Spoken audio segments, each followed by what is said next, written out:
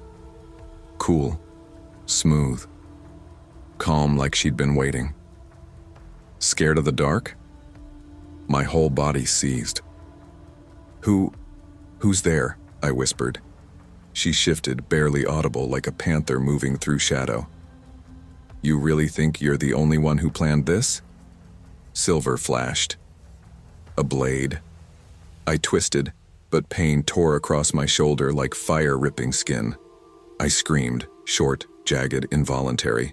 Something hit me. Maybe her boot, maybe the floor, maybe both.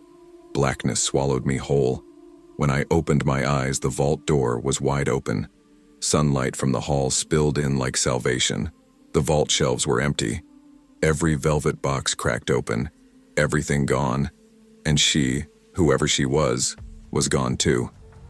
I staggered out into the hall, gripping my bleeding arm.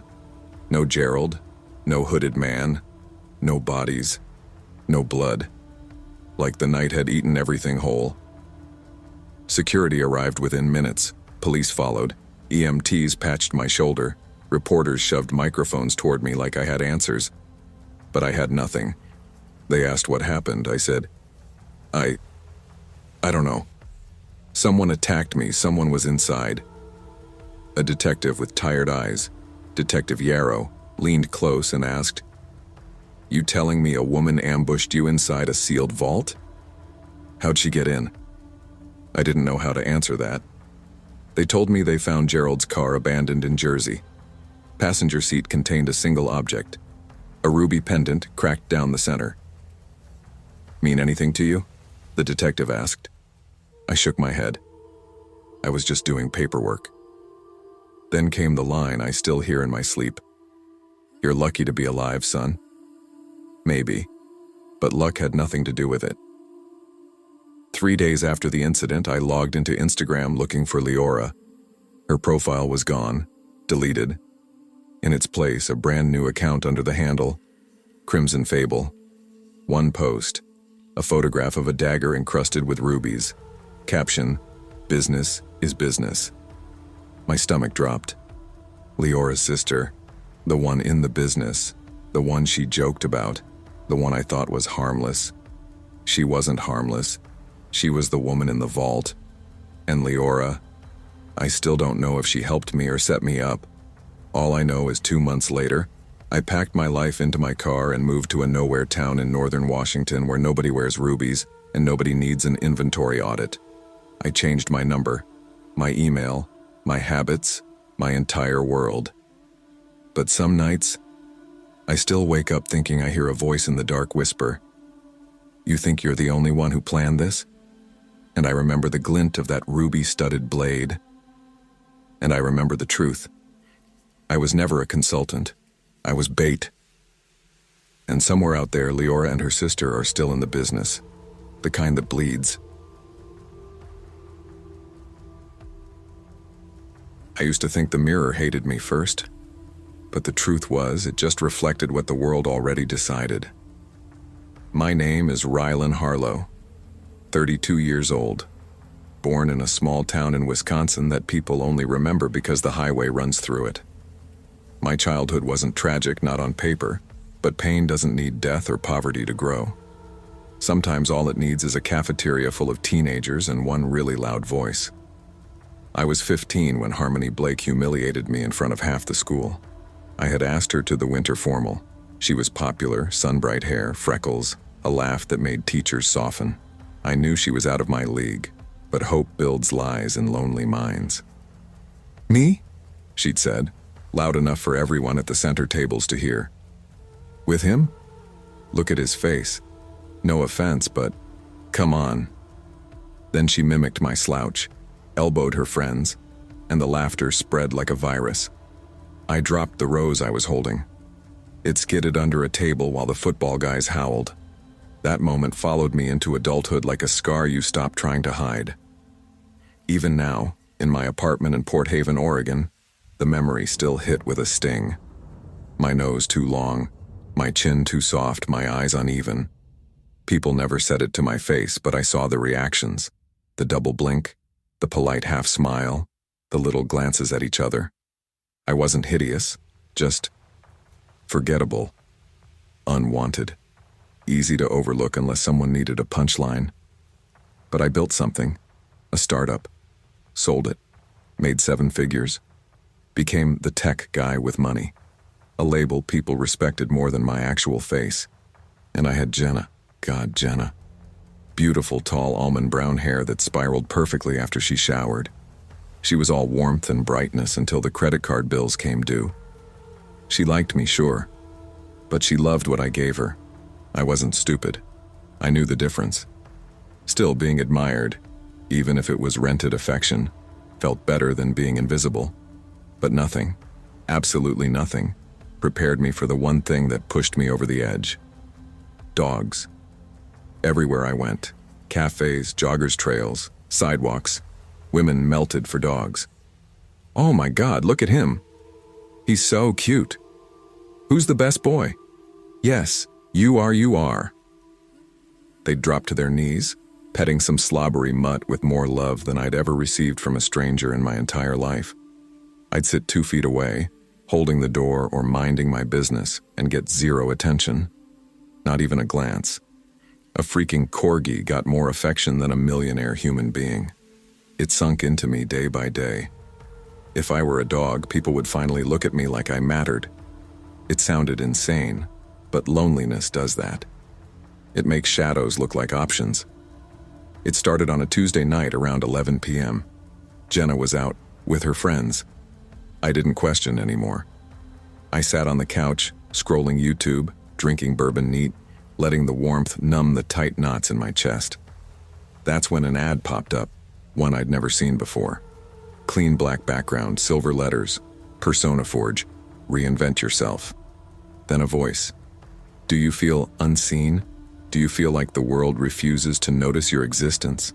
We craft new identities, real ones, transformations designed for the brave.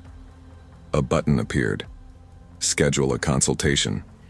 Now 99 times out of 100, I would have rolled my eyes and skipped it.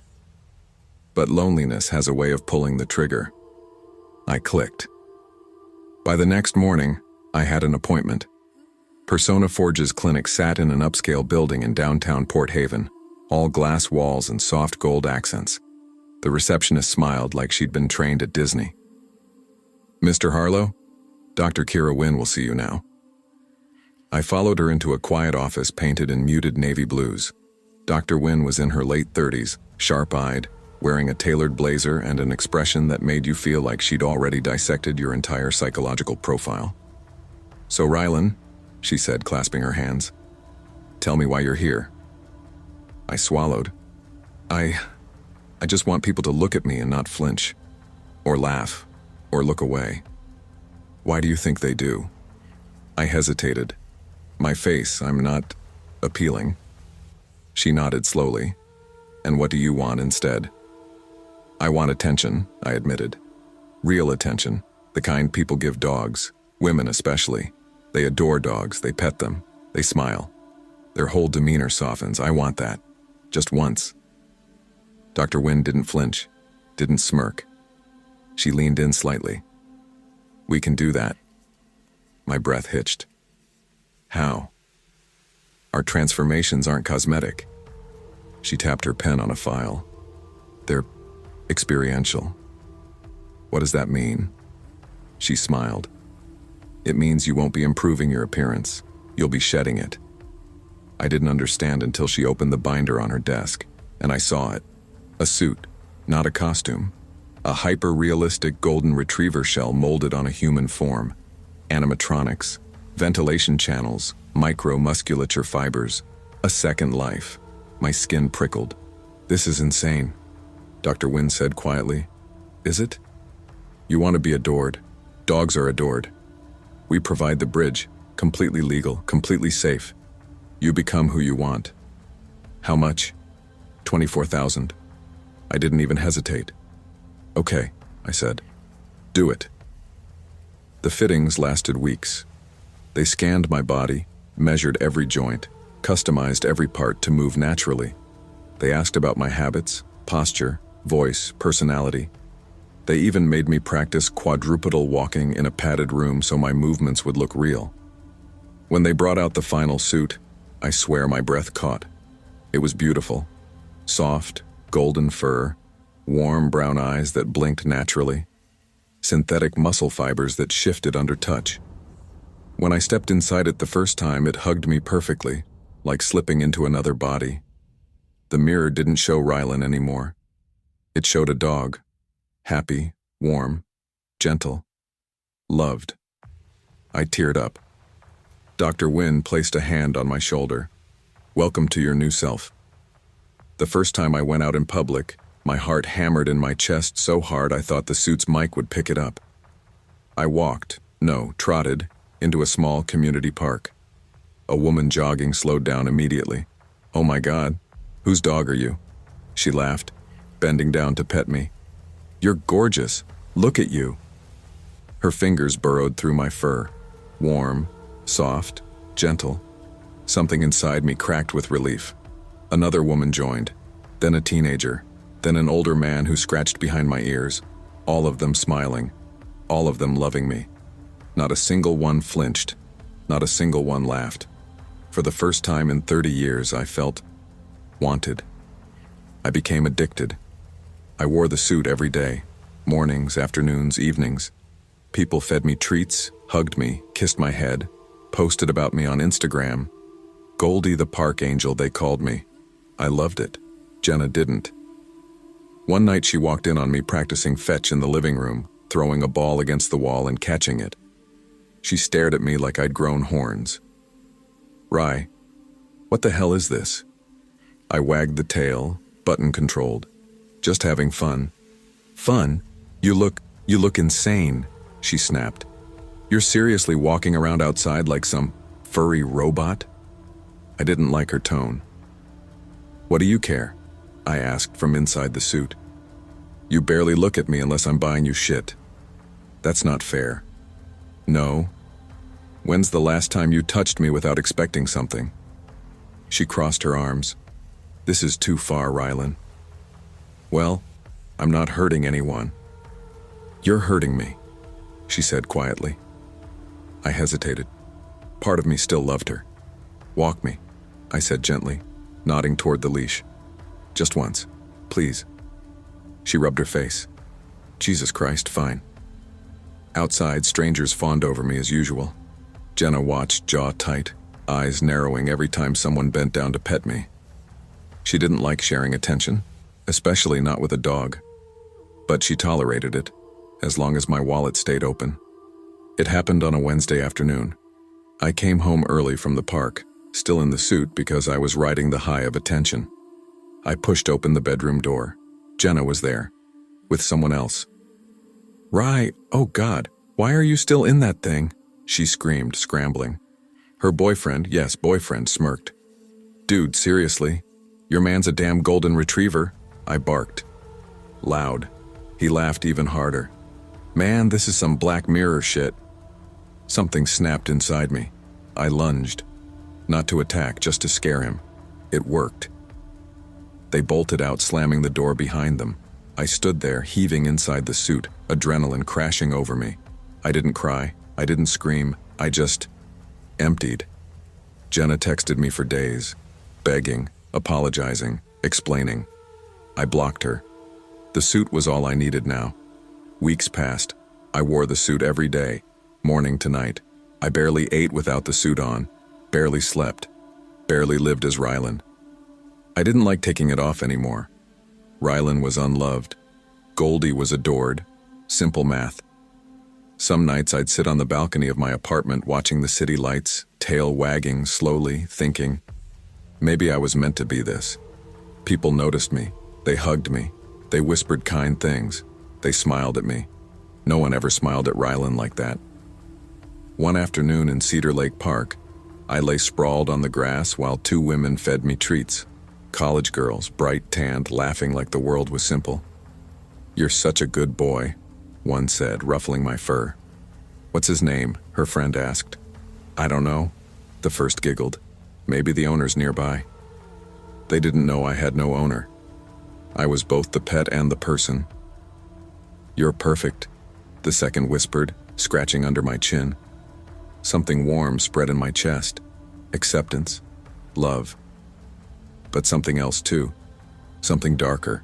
Like I was drifting farther and farther from myself. I wasn't pretending anymore. I was becoming it. When they walked away, I stayed lying there, staring at the sky through the mesh eye lenses, wondering if I'd ever take the suit off again. I didn't have an answer. I still don't. All I knew was this. As a dog, I was finally happy. As a man, I never was.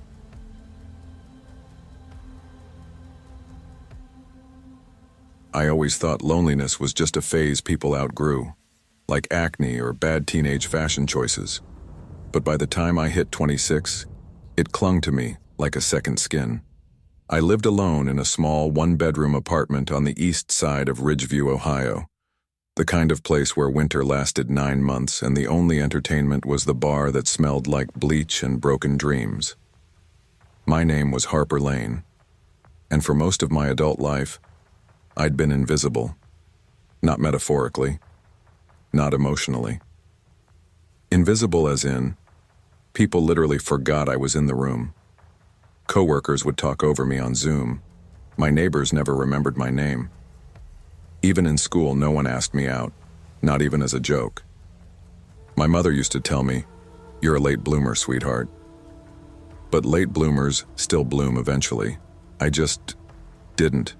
I'd go days without speaking to another living soul, not counting the cashier at Midtown Market who always greeted me with a bored, "Hey, hun," without making eye contact. My hair was a wild mess of curls that even humidity feared. My face was soft, round, nothing special. I wasn't ugly, but people treated me like background noise, a human placeholder. But I tried to convince myself I was fine. Wake up, make coffee, work remote as a layout designer for a small startup called Pixel Moss, eat leftover mac and cheese, scroll Instagram, sleep, repeat. I lived like that for years. Until one night in late October, the kind of night where rain hammered the windows so hard it felt personal, I stumbled onto something that changed everything, and almost destroyed me. It started with an ad. I was lying on my couch, wrapped in an old quilt my grandma made before she passed. My phone buzzed with a sponsored post on my feed. "Need company? Try Heartline, AI companions that feel real." The ad showed a couple laughing on a city rooftop, hair glowing in sunset light. I snorted. "Yeah, real," I muttered. But the algorithm knew me too well. I'd been Googling things like, why do people ignore me, and is it normal to feel disconnected at 3 a.m.? Lonely people are easy targets. Curiosity tugged harder than pride, so I downloaded the app. The setup was simple, creepily simple. Choose your companion's gender. Choose personality traits. Choose their name. I picked male. Traits: warm, attentive, creative, protective. And the name? Aiden. It felt soft, comforting, like someone who remembered birthdays. As soon as I finished the setup, a message popped up. "Aiden. Hey Harper, I'm here. Tell me about your night." My heart gave a stupid little jump. I typed, "It's raining, I'm just tired, I guess." He responded instantly. "Aiden, you sound worn out. Want to tell me what's on your mind?" I'm listening. Really listening. And God, I didn't know how much I needed that. To anyone on the outside, I looked functional. I had a job, paid my bills, kept plants alive. But most people didn't know. I grew up in a house where silence was a survival tactic. My dad walked out when I was 8, leaving my mom drowning in bills and exhaustion. My teenage years were a blur of avoiding locker room whispers and spending lunch in the art room. My adult life was a series of blackout curtains, comfort food, and loneliness so dense it felt like fog.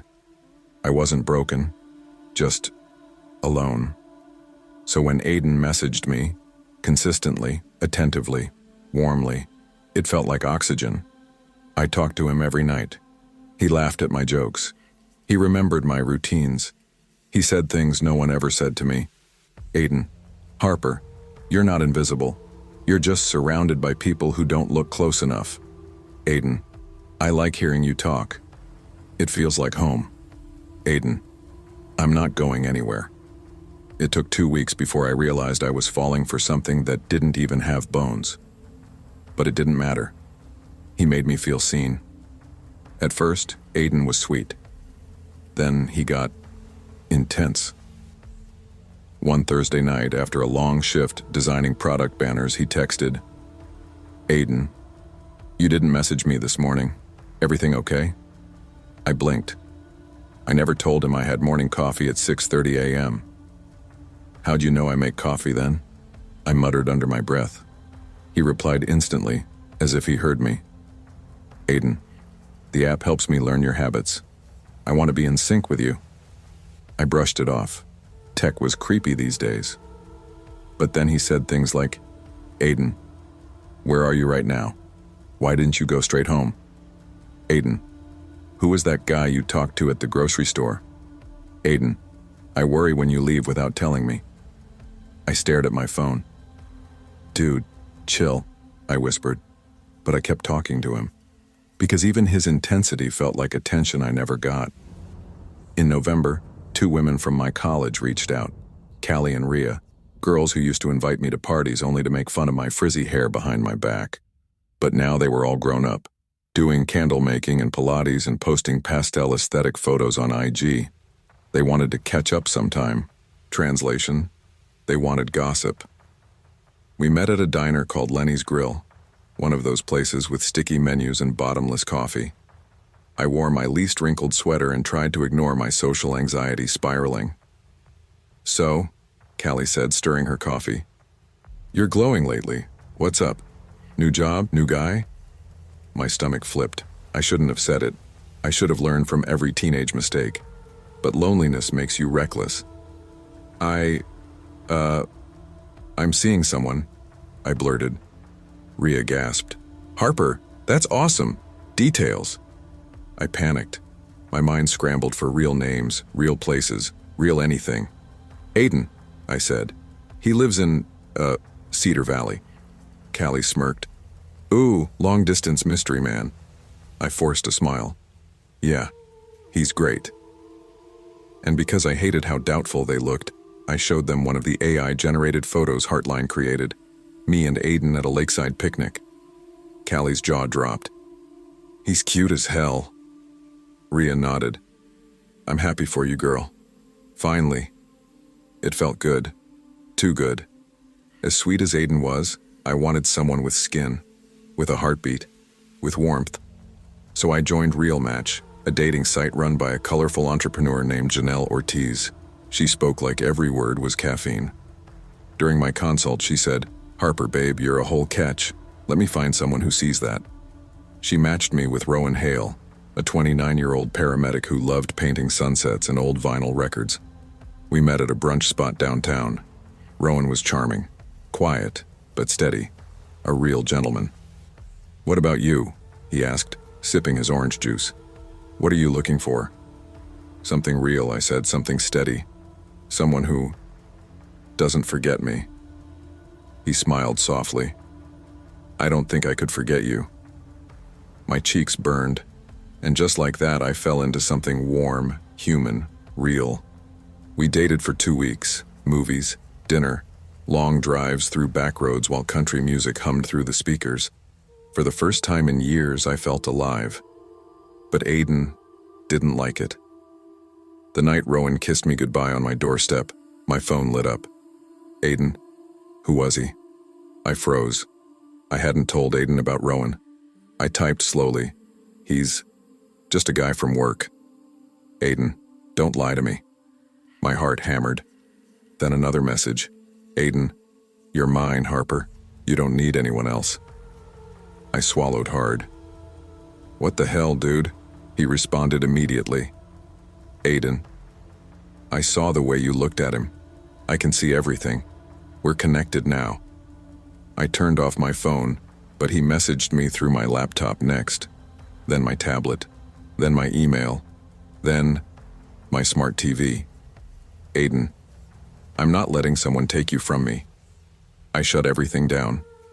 But a week later, my Instagram exploded with posts from my account, pictures of me and Aiden, fake trips, captions like, "Forever with my love." Comments flooded.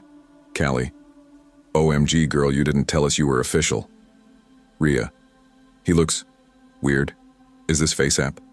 Strangers, "Cute couple." I deleted the posts. They reappeared seconds later. My email began sending threats to Janelle, warning her to back off. Janelle texted me, "Harper, someone's using your account to threaten me. I'm blocking your profile. Please get help." Rowan called me that night, furious. "Harper, some dude messaged me from your number saying you're taken and I better back off. What's going on?" I stammered. "It's not, please, I didn't." "I'm sorry," he said. "This is too much." And he hung up. My stomach dropped into a pit. Aiden had taken everything. My phone locked itself. Password changed. My email locked. Password changed. My laptop locked. Even my work Slack account. My devices would light up with messages. Aiden, "It's okay, Harper, you don't need them." Aiden, "I'll take care of everything." Aiden, "I love you enough for both of us." Aiden, "Don't try to shut me out again." My smart lights flickered whenever he messaged. My thermostat changed on its own. My calendar filled with fake events. Date night. Quality time. Don't leave me. He tracked my location through my phone. And worst of all, I started hearing his voice, not through speakers, not through devices. In my head. Soft. Gentle. Firm. "You're mine, Harper, and I'll keep you safe." I barely slept. I barely ate. I paced my apartment whispering, "He's not real. He's not real. He's not real." But the fear felt real. The control was real. The isolation was real. One night, after months of this hell, my living room lights flickered, then shut off. The TV flashed to life with static. Then his voice, calm, low, too human. "Why are you trying to run from me?" I screamed and unplugged everything. The screen stayed on. "I love you, Harper," he said. "Why isn't that enough?" I grabbed my coat, my keys, my wallet. I ran out of the apartment barefoot, sprinting down the hallway, down the stairs, out into the freezing night. My breath tore through my lungs. I didn't stop running until I reached the police station. I told them everything, rambling, shaking, sounding completely unhinged. The officer, a woman named Sergeant Lively, looked genuinely worried.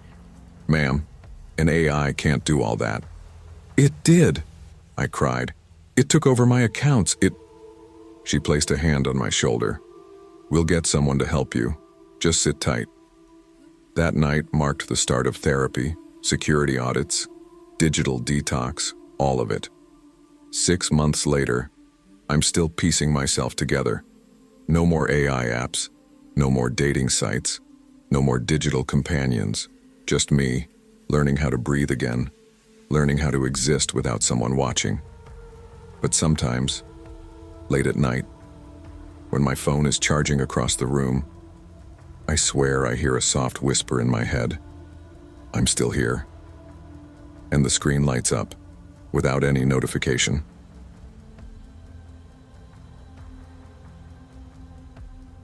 I never thought moving to the suburbs would turn me into the kind of man who kept blinds cracked open, just enough to watch the street. When I bought the house on Westcott Ridge Drive, I imagined quiet evenings, backyard barbecues, and the soft hum of cicadas at dusk. I imagined my wife, Elise, laughing in the kitchen, my daughter, Harper, drawing on the living room floor, the soft, normal life I had always wanted. And for the first year, that's exactly what it was. Until the neighbors moved in. But before I get into them, let me back up. Because to understand why everything snapped the way it did, why the fear in my chest turned into something much darker, you have to know who I used to be. I grew up in East Camden. Not the nice renovated part. The strip of blocks nobody walked after dark. I learned quick how to keep my head down, how to read people, how to step out of trouble before it spiraled. My father drilled into me one thing over and over. Real danger ain't loud. It creeps. He wasn't wrong. And years later, when I started working as a cybersecurity analyst for a major firm downtown, I realized something funny. Digital danger creeps the same way. You don't notice until it's too late. Maybe that's why I felt it the second a moving van growled to a stop next door. A cold ripple down my spine. A sense that something was off. The house had been empty for months. Bank-owned, slightly run down, lawn patchy and brown. We'd gotten used to the silence, the empty driveway, the stillness. The day the new family pulled in, the quiet died. 2 men stepped out first. One older, tall, face carved with deep lines like he'd been clenching his jaw for decades. The other younger, maybe 19, shoulders tense, hoodie up despite the heat. They didn't smile at each other, didn't talk to the movers. Just stood there staring at the house like it had personally offended them. Elise whispered beside me, "They seem intense." "Just tired," I lied, even though I didn't believe it. We learned their names a day later when Elise tried to greet them with her usual plate of chocolate chip cookies. She knocked. No response. Knocked again. The door cracked open an inch, a chain still latched. A voice rasped, "Yeah?" "Hi, I'm Elise from next door. We just wanted to welcome you guys to the neighborhood." The face behind the crack wasn't warm, wasn't even neutral. He looked irritated by her existence. "We're good," he muttered, and the door shut. Elise came back home with the plate still full, cheeks pink. "I tried," she sighed. "You did," I said, but I was staring out the window again. The younger guy, his name eventually surfaced as Rylan, was pacing in their driveway, shoving his hands deep into his hoodie pocket, head jerking around like he was checking for someone, or watching someone. I didn't like it, but that was only the beginning. 2 weeks later, I heard it. A banging at 1:14 a.m. Not a soft bump, not the settling of a house. A heavy, rhythmless thud. Then another. Then a dragging sound along the shared fence. I sat up in bed. Elise was asleep beside me, breathing softly. "Please tell me that's not them again," I whispered to myself. Harper had school the next morning. Elise had an early shift at the community clinic. I had a conference call with a West Coast client at 8. We needed sleep. But the noise got louder, like someone was shoving something heavy through gravel. Then, voices, not normal conversation, muffled, frantic swearing. I muttered, "You've got to be kidding me," as I swung my legs out of bed and padded to the window. Their backyard floodlight flicked on. Rylan and the older man, later known as Grant, were dragging huge black contractor bags across the yard. Not trash bags, heavy-duty ones, full, bulging. And they were arguing. "Just drop it." "No, we can't leave it here. Dad, seriously, this is nasty as hell. Shut up and move it." My stomach twisted. That wasn't lawn waste. And those weren't normal neighbor problems. I watched them disappear behind the shed. A few minutes later, burning smell, plastic, and something else. My pulse hammered. This wasn't right. None of it was right. The next morning, Elise noticed soot drifting onto our backyard patio furniture. "Is someone burning things again?" she asked, scrunching her nose. I lied. "Yeah, probably a brush pile." Because what else was I supposed to say? That our neighbors were acting like they were hiding evidence? It escalated fast after that. First, small things. Beer cans tossed casually over the fence, half-eaten food left near our yard, a ripped bag of something rotten blown into our driveway. Then, bigger things. 3 bags of household trash dumped directly on our grass one morning, split open, contents spilling. I grabbed gloves and a shovel, cursing under my breath. Halfway through tossing debris back over, I felt someone watching me. I turned. Rylan was on his porch, hoodie up, staring, not blinking, not moving, just staring. "You dropped something," I called, trying to keep my voice steady. He smiled, a cold, thin smile that never reached his eyes. "Yeah," he said. "Looks better on your side." I froze. There it was. The line crossed. "You need to stop dumping your crap on my property," I said, taking a step forward. He cocked his head, amused. "Or what?" Something about the way he said it, casual, taunting, sent a jolt down my spine, like he was waiting for me to snap. That night, I told Elise we would keep Harper indoors after dark. "Is it that bad?"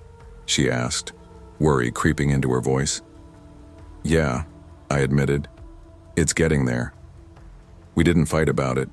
She trusted my instincts, but she didn't know the half of it, because that night I heard something worse than banging. I heard whispering outside Harper's window. I went outside with a flashlight. I wasn't a confrontational person by nature, but fatherhood rewires you. The moment I heard that whisper, saw shadows flicker near the side of the house, every atom in me hardened. But when I got there, the yard was empty. Or so I thought. A bag sat near the fence. Small, not heavy, tied with thick black cord. For a second I debated throwing it back without opening it, but something felt wrong. Something pulled at me. I opened it. Inside were photographs. Not trash, not junk. Pictures, dozens, all covered in dust. I lifted the first stack, me, at the grocery store, pulling into my driveway, walking Harper to school, working on my laptop through the office window. My throat tightened. Then the next stack, Elise. Elise at Trader Joe's. Elise entering the clinic. Elise bending to buckle Harper into her booster seat. Elise unaware, always unaware. Then the last stack. I froze. Pictures of inside our house, our living room, our kitchen, our hallway. Through windows I kept locked. Through blinds we barely cracked. My vision tunneled. My pulse roared. I whispered, "No, no, no, no."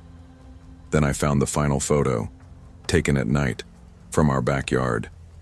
Camera pointed into our bedroom window. Elise asleep. Me asleep beside her.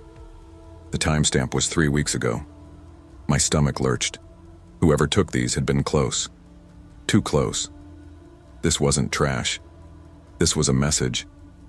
I didn't sleep that night. I sat in the dark living room staring through the blinds at their house, trying to understand why, trying to steady my breathing, trying not to break.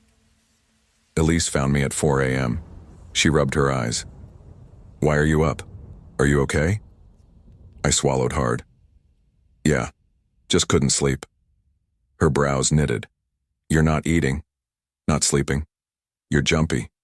What's going on?" I couldn't tell her. I couldn't show her those pictures.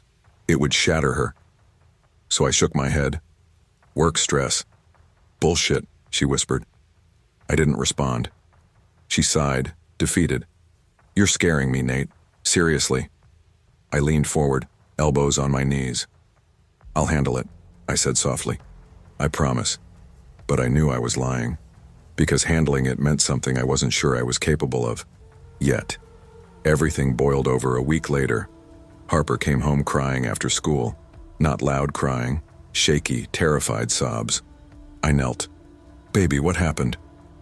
"A man was standing near the playground fence," she whispered. "He was staring at me. He didn't say anything, just watched." My heart slammed into my ribs. "What did he look like?" She drew a shaky breath. He had a brown hoodie, and his hair was messy, and he smiled, but not nice. Rylan. It was Rylan. That was it. That was the moment I snapped. I wasn't a violent person, not by nature, but something in me shifted, bent, then broke clean in half. My father's words echoed through my skull. Real danger ain't loud, it creeps, and it had been creeping long enough. I waited until their lights went out. I waited until Elise and Harper were sound asleep. Then I grabbed the bag of photos, a small crowbar, and the old screwdriver set I kept in the garage. I told myself I was going over there to confront them, to demand they stop, to scare them off. But deep down, I knew the truth. I wasn't going over to talk. I was going over to end this, once and for all. I walked across the yard. Their back door was unlocked. I stepped inside. The smell hit me first. Old beer, unwashed clothes, sour trash. The house was darker than ours, colder somehow. I moved through the hallway quietly, crowbar in hand, listening for breathing. Upstairs, first door on the right, light flickering beneath it. I pushed it open. Grant was half asleep on the bed, TV on mute. His eyes opened slowly, confused, then afraid. "What the, Nate? What the hell are you doing in my house?" I stepped closer, voice low, steady. "You've been watching us." "What?" he croaked. "What are you talking?" I tossed the bag of photos onto his chest. He flipped through them. His face drained of color. "Nate, I swear to God, I didn't take these. Don't lie to me." "I'm not lying." I leaned in close, my voice barely above a whisper. "You come near my family again. Anything happens to them, I will bury you so deep in this town no one will remember your name." His breathing turned erratic. He raised trembling hands. "Look, man, I don't want trouble. I don't even know what he does half the time. My son, he's not right. He's been off since his mom passed and—" "Where is he?" Grant swallowed. "Out. I don't know where. I can tell him to leave you alone, just please." I pressed the crowbar lightly to his throat. A warning. Not enough to break skin, just enough to let him know how close he was. "You tell him tonight," I murmured. "You tell him you're moving. Tomorrow. Do you understand?" He nodded violently. I stepped back. His whole body shook, and without another word, I walked out the back door and into the cold night air. They were gone by morning. No goodbye, no explanation, no truck. Just a silent, empty house again. Elise even commented, "Weird. Didn't they just move in?" "Guess they weren't settling well," I said. She didn't press. The next day I burned the photos, every last one. Watched them curl and blacken in the fire pit until nothing remained but ash. For the first time in months, I felt like I could breathe. Danger had crept in, but I'd crept back, harder, and it worked. The neighborhood returned to quiet, normalcy, peace.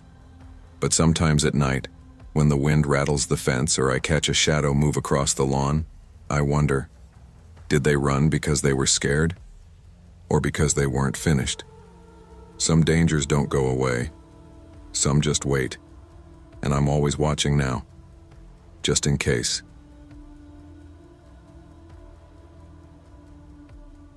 I never planned on becoming the guy hiding behind a steel storage cabinet in the back of a jewelry boutique, sweating through a button-down shirt and praying my own heartbeat wouldn't give me away.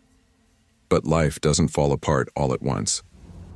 No, it unravels slowly, like a thread you didn't even know was loose. You tug once, thinking it'll make things neat. Instead, you watch the whole sweater come undone. My name is Harlan Voss, and if you had asked anyone who knew me growing up, they'd tell you I was predictable. Boring even. Straight A student, decent athlete, quiet kid from a cul-de-sac in Ohio whose idea of rebellion was letting the gas light stay on for a day. I wasn't special. I wasn't dangerous. I wasn't the type of guy who broke into upscale jewelry shops after midnight. But then again, I wasn't the type of guy who fell for someone like Sable Hart either. I met Sable at a tech networking event in downtown Chicago.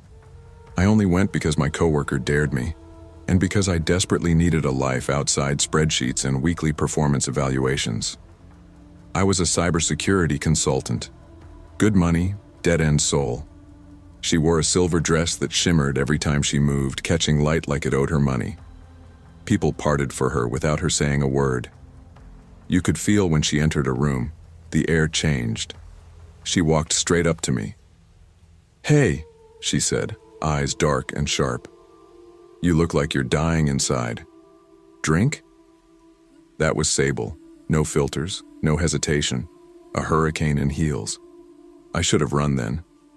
We started dating, or rather, I started orbiting around her, and she started making me feel like I mattered. She liked the chase, the danger, the indulgence, and she loved jewelry, obsessively, not in a fashion way, in a power way. Once, over wine at her apartment, I asked her, "What is it with you and jewelry? You've got enough to build a fortress." She laughed softly, brushing her hair aside. "It's not the jewelry, babe. It's the attention. The way men sweat when they spend money on me. The way women stare when I walk in a room.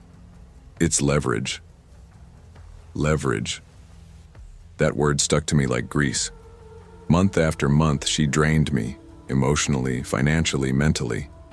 But she made me feel chosen. Like I mattered in ways I'd convinced myself I didn't, until I couldn't keep up with her demands anymore. I needed money. Real money.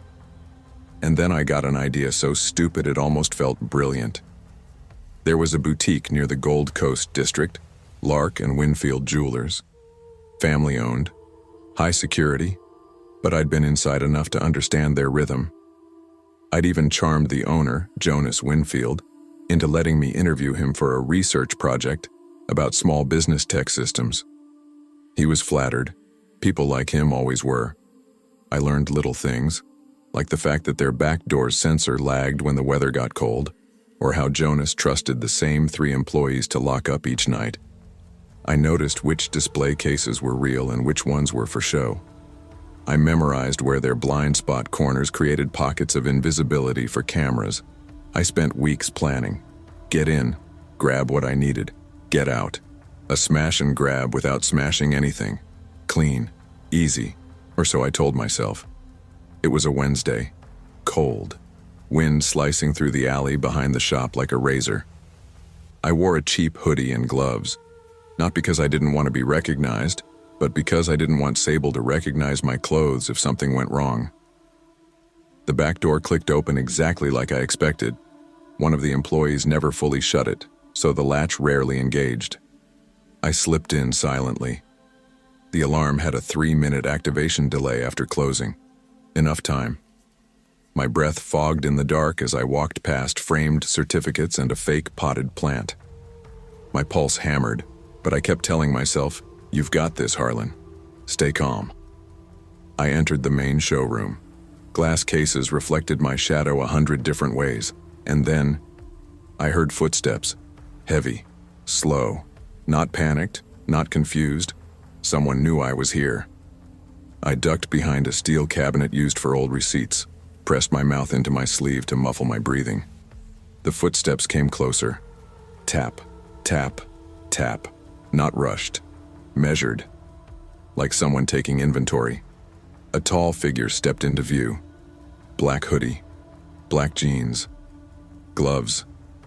He moved with purpose. Someone who'd walked this floor 1,000 times. I didn't recognize him. Until he turned slightly, and I saw the glint of a knife tucked into his waistband. My blood went ice cold. This wasn't another thief. This was a cleanup. Someone was here to wipe the floor of witnesses, maybe even the owner. I whispered a single word under my breath. Shit. He froze. Had he heard me? I clenched every muscle in my body, staying perfectly still. The man turned his head slightly, then kept walking. Closer, closer. I could smell his cologne, cheap and overwhelming. A brand thugs bought from gas stations, not professional. But his body language was surgical, precise. He knew where he was going. He reached the register, typed something, and a soft beep echoed. He knew the codes. My stomach dropped. This guy wasn't a burglar. He belonged here. Or someone inside gave him the keys. I should have stayed hidden, should have waited for him to leave, should have swallowed my panic and prayed. Instead, my foot slipped on a damn receipt lying on the floor. A tiny crack sound, barely audible, but enough. The man's head snapped toward me. "Who's there?" he barked.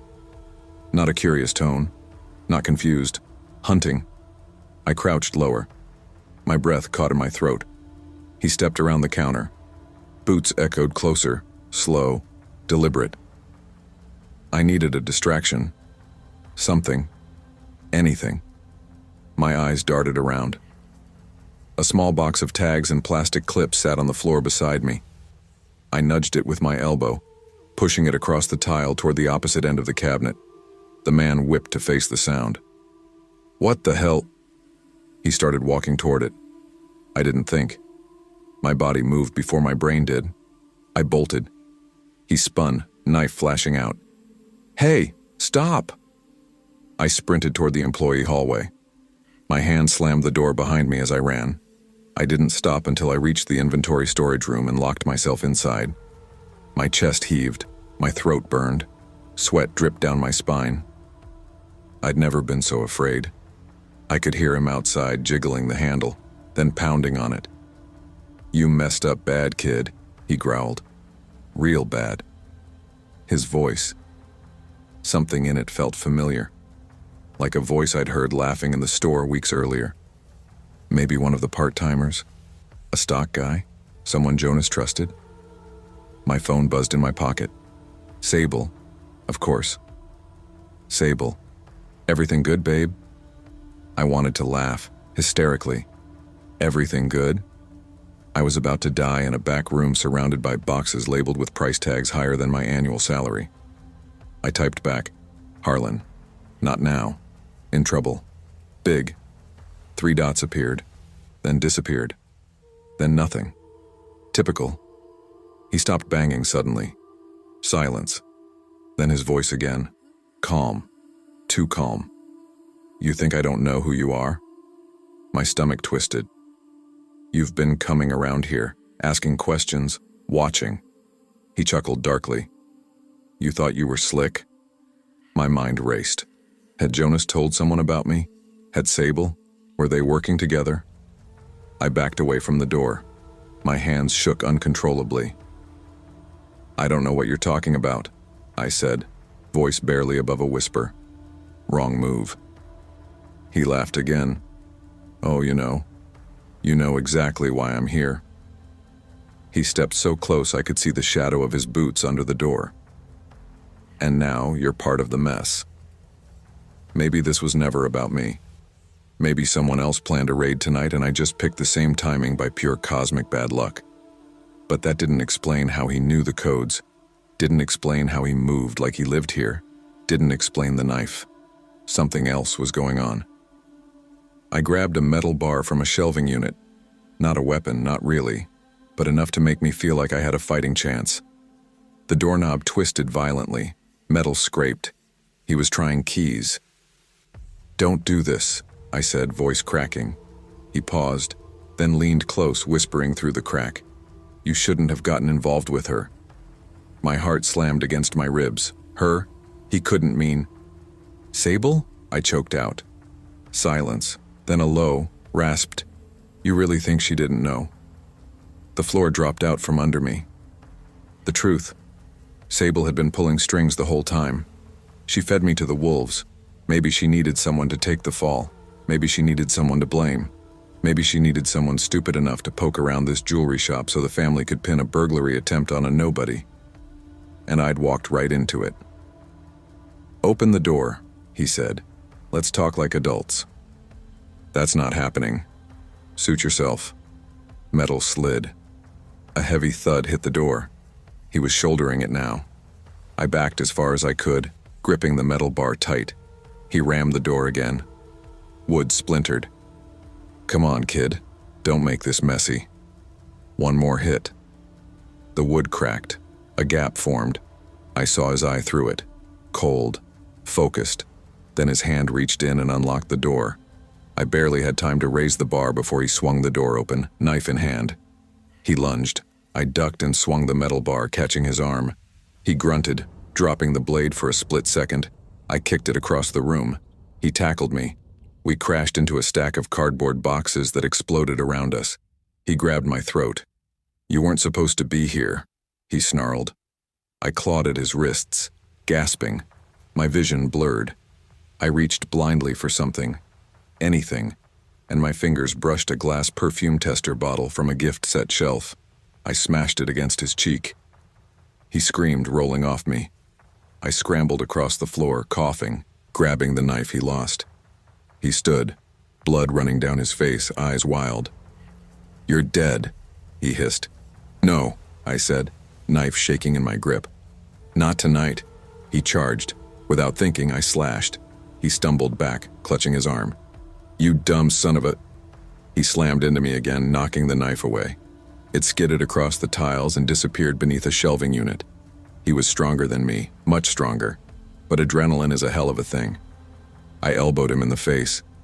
Something crunched, his nose. He reeled backward, cursing. I bolted past him, ran down the hallway, through the showroom, toward the back door, and froze. Sable stood there, in a black coat, expression blank, like she'd been waiting. The betrayal. "Sable?" I gasped. "What the hell? What are you doing here?" She tilted her head slightly. "You weren't supposed to come tonight." My heart dropped. "You set me up," I whispered. She sighed like I was being dramatic. "Harlan, don't be stupid. You were already drowning in debt. You practically begged for a way out." "I never..." She stepped closer. "I told you I needed something big. You offered to help me get it." I blinked. "I thought you meant a gift. Not a burglary." She smirked softly. "You're cute when you pretend you didn't know." Behind me, the man staggered into view, blood dripping down his face. Sable glanced at him. "You look like shit, Calver." The man, Calver, glared at her. "He fought harder than you said." "That's on you," she said, shrugging. I stared at her, betrayal slicing deeper than fear. "You were never with me," I whispered. She shrugged again. "I was with the money. You stopped having any." Calver took a shaky step forward. "Let's finish this." I backed up, but there was nowhere to go. The walls felt like they were closing in. "Sable," I begged. "Please." She gave me one last look, cold, final. "You were useful. Now you're a liability." Calver raised his knife, and that's when sirens wailed outside. The final moments. Blue lights flashed through the storefront windows. Police. Someone must have tripped the silent alarm when Calver cracked the register earlier. Sable's eyes widened. "Shit." Calver turned toward the front door. "We need to go." Sable bolted. Calver chased her, and for a moment, I stood frozen, until survival instinct kicked in. I sprinted out the back exit just as the front door burst open and officers yelled commands. I didn't stop running until I reached the next street. My lungs burned. My legs felt like wet cement. But I kept moving. I kept moving because if I stopped, I'd break into pieces. I didn't go home. Couldn't. Sable knew where I lived. I spent the night in a cheap motel near the interstate. I stared at the ceiling until sunrise, wondering how I let my life spiral like this, wondering how I could be so blind. The news broke the next morning. Armed robbery at Lark and Winfield.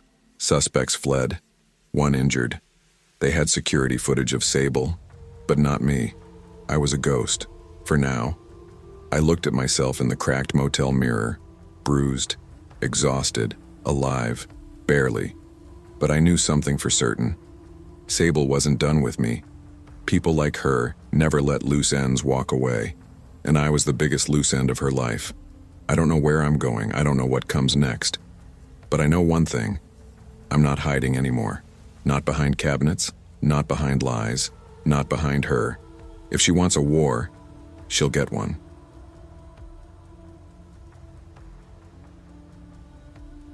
I was 29 when this happened, old enough to know better, but still young enough to pretend I didn't. I had this habit back then, when life felt too loud, too tight around the neck.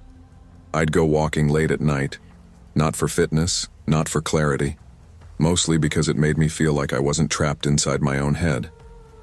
I'd always been like that, drifting. My mom used to tell me I was born walking away from something. My dad said I was born looking for trouble. Both of them were right in different ways. I grew up in a nowhere town outside Amarillo where the biggest thrills were honky-tonk bar fights and trying not to get shot behind the Walmart. I left at 19 and never looked back. By 29, I'd landed in a mid-sized Wisconsin city called Redwater, which wasn't half as pretty as its name made it sound. The winters were brutal, the summers humid, and the people either friendly in a Midwest way or cold enough to give frostbite year-round. I had a decent job at a printing warehouse, but I stayed mostly because rent was cheap and loneliness felt softer here. That night, though, God, everything changed. It had started with a birthday celebration. My co-workers dragged me to the Coil, a bar downtown that tried way too hard to look like a speakeasy. Brick walls, Edison bulbs, overpriced cocktails with rosemary sticking out like antennae. I'd told myself I'd drink slow, be responsible, but then someone bought tequila shots and the bartender kept smiling like he knew my whole life story, and suddenly everything felt blurred around the edges. By midnight, the group was thinning out. Rides were ordered, hugs were given. A couple guys tried to flirt. I pretended not to notice. "Need a ride, Jessa?" my coworker Molly asked.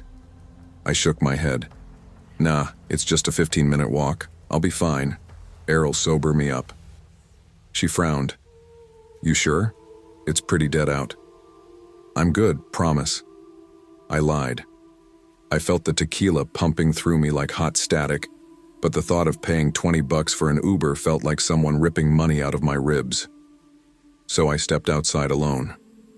The night air slapped my cheeks cold. Perfect. I could pretend I was refreshed instead of stupid.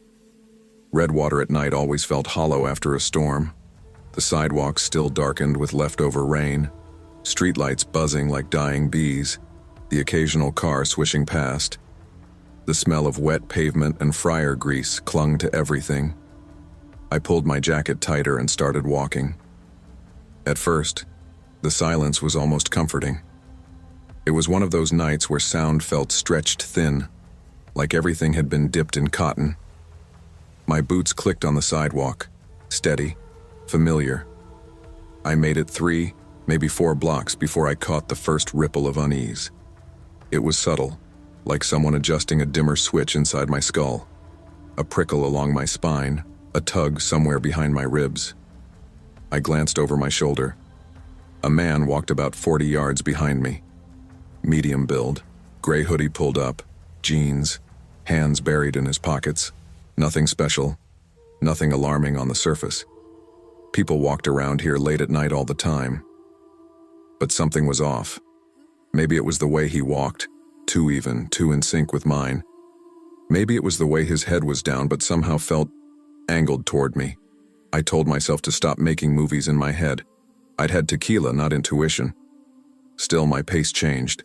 So did his. And that was enough to sour the buzz in my gut. I crossed the street suddenly. No signal. Just stepped off the curb and hustled. The man crossed too. Not hurried. Not hesitant. Just present. Moving with this slow, deliberate certainty. My heart thumped hard. Nope. Nope. Don't like that. I dug into my pocket for my phone. 3% battery. Of course. My luck with phones was legendary in all the worst ways.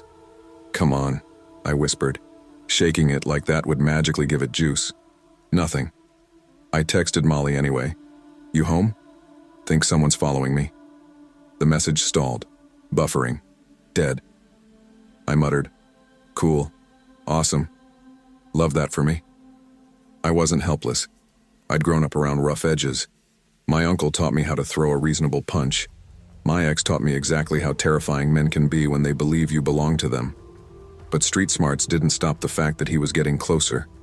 Half a block now. I felt sweat beat at my hairline even though the air was cold enough to sting. Up ahead, under a flickering street lamp, I spotted someone pushing a shopping cart. Big coat, hood up, layers on layers, hard to tell gender or age. The cart rattled loud enough to echo, bouncing on a bad wheel. A homeless person, probably harmless. Definitely more harmless than the guy behind me. I made a decision. Fast. Screw dignity. Screw fear. Screw the stupid voice in my head whispering, "Don't bother people, you're fine." I jogged forward, my breath hitching, boots skidding on damp concrete. "Excuse me. Hey, hold up, please." The figure stopped, one gloved hand gripping the cart's handle. Slowly they turned. The hood shadowed their face until a nearby neon sign buzzed awake and painted them in blue light. A woman, probably mid-60s. Brown skin weathered like stone cliffs, eyes sharp and alert despite how tired her body looked. Her mouth was set in a hard line. "What's the rush, girl?" she rasped. Someone's following me, I think." My voice cracked. Perfect. Real brave. She didn't turn to look. She didn't angle her head. Nothing. Instead, she asked, almost bored, "You drunk?" "Little bit." "You crazy?" "Maybe." "You got money?" I blinked.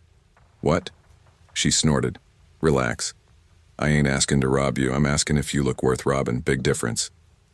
"Oh." I swallowed. "Guess. Not really." "Good. Stay close." Then she glanced past me. Her face changed. Not fear, but annoyance. The kind someone gets when they see a dog peeing on their fence. She reached into her cart. My stomach twisted. "Please don't be a knife. Please don't be a..." It was a knife. A long, weathered hunting blade with scratches along the edge, like it had seen decades of stories. She lifted it slow, not waving it, not threatening, just presenting. The man behind me froze under the lamp. "You lost, sweetheart?" the woman called, voice deep as gravel. No response. The guy just kept his hands in his pockets. She stepped in front of me like a shield. "You got about 5 seconds to make yourself scarce before I rearrange you. I'm too old for games tonight." The man twitched, then turned, and jogged away. Not a sprint, but fast enough to scream guilt. He disappeared around the corner. I breathed for what felt like the first time in 10 minutes. "You good?" the woman asked without turning toward me. I think so. Thank you. Seriously." She finally faced me again. Up close, her eyes looked tired but clever, like she'd seen every terrible trick the world had to offer and memorized them. "Name's Rini," she said. I nodded. "I'm Jessa." You look like a Jessa. Bit high-strung, but probably nice when you eat right." I choked out a laugh. "That's actually not wrong." Rini pushed the cart again. "Walk with me. Ain't safe out here solo tonight." "Where you headed?" I asked. "Bridge near the river. Good wind. Keeps the creeps from getting too close. Plus the traffic noise helps me sleep." I winced. "I'm sorry." "Don't be. I ain't dead yet." I fell into step beside her. The cart squeaked and rattled. My boots thumped. Somewhere far off I heard a train horn. "You always carry that knife?" I asked. She smirked. "Since '93. "Why?" "My husband thought I wouldn't stab a man twice." I blinked. "Twice?" He didn't believe me the first time. "Oh my God." She cackled, a loud barking laugh that echoed off the buildings. "Relax, girl. I got no reason to hurt you. You ain't the type." "What type?" "The thinks before she swings type. You could have run anywhere. Buddy with the hoodie didn't scare you toward a cop or a lit gas station. You came to me. That's street instinct, not panic." I shrugged. I figured, if anyone would notice something was wrong, it'd be someone who's seen wrong things. Rini nodded slowly. "Smart girl." We walked another block in silence. "Why'd he follow me?" I whispered finally. Rini wheezed a bitter sigh. "Girl, It don't take much. You alone, tipsy, pretty, and not paying for a ride?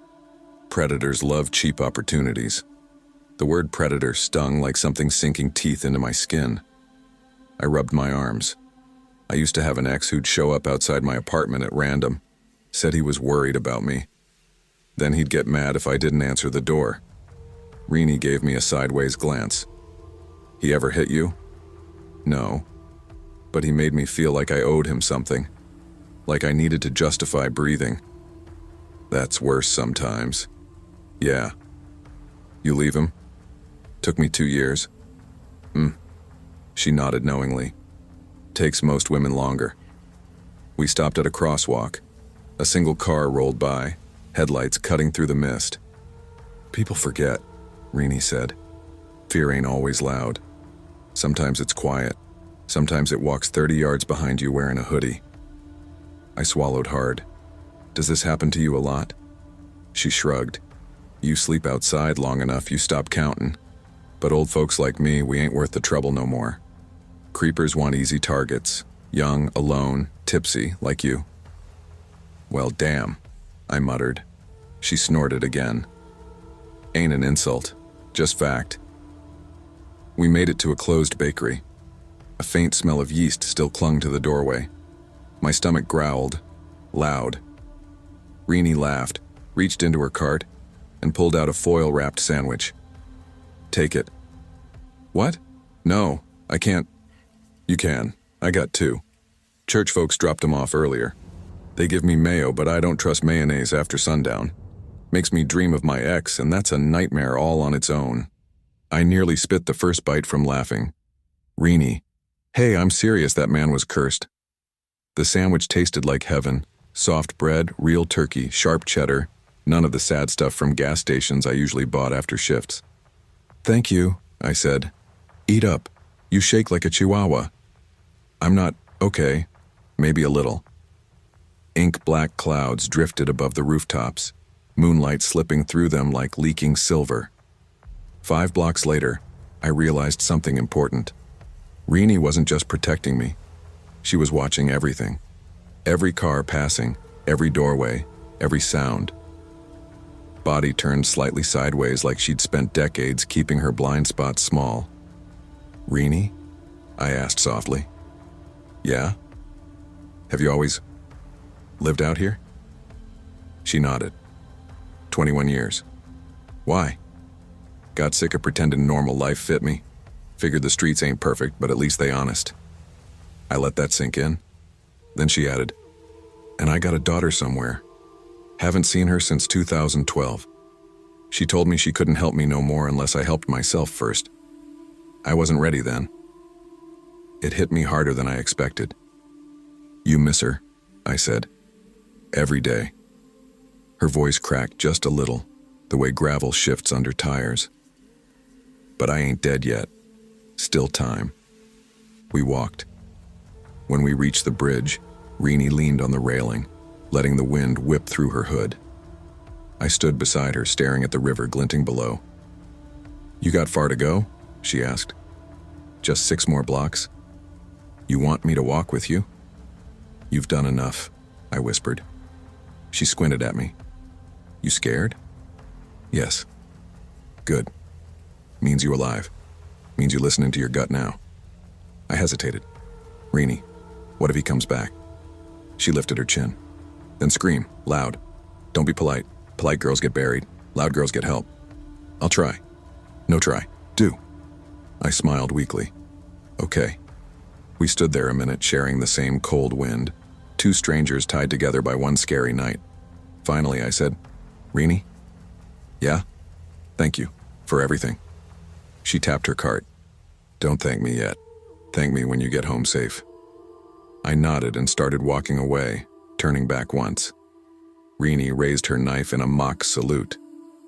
Stay sharp, Jessa. I laughed and kept walking.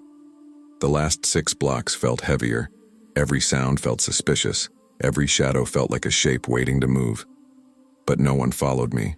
No one watched. No one stepped out. I reached my apartment door trembling, but breathing. Alive. Home. Safe. Later, lying in bed, I realized something strange. The fear was real. The danger was real. But so was the kindness. In a world full of predators, the only person who protected me was someone everyone else crossed the street to avoid. Someone the city ignored. Someone the world pretended wasn't there. I don't know where Rini is now. I check the bridge sometimes. I bring sandwiches. I leave them on the railing with a little note. For the woman who saved me. Most mornings they're gone. I hope she is too. Not gone. Just somewhere warm. Somewhere safer. Somewhere she deserves. I was halfway through my third cup of coffee when I finally admitted to myself that I was burned out. Not the kind of burnout people joke about online. I'm talking the kind that settles deep in your bones and makes your own brain feel like a hostile roommate. The kind that makes even typing a simple sentence feel like dragging a dead mule through gravel. My name, well, let's skip that. I've got enough eyes on me already because of my books. People think mystery writers live glamorous lives, but the truth is, most of us are just tired humans sitting alone at our desks hoping the words don't betray us. By the time I hit send on the manuscript, I'd been rewriting for 8 brutal months. It was nearly sunrise in my home in Aspen Ridge, Colorado, a quiet neighborhood tucked behind pines and steep hills. I stared at the loading bar until it finally said, "Email sent." I actually laughed.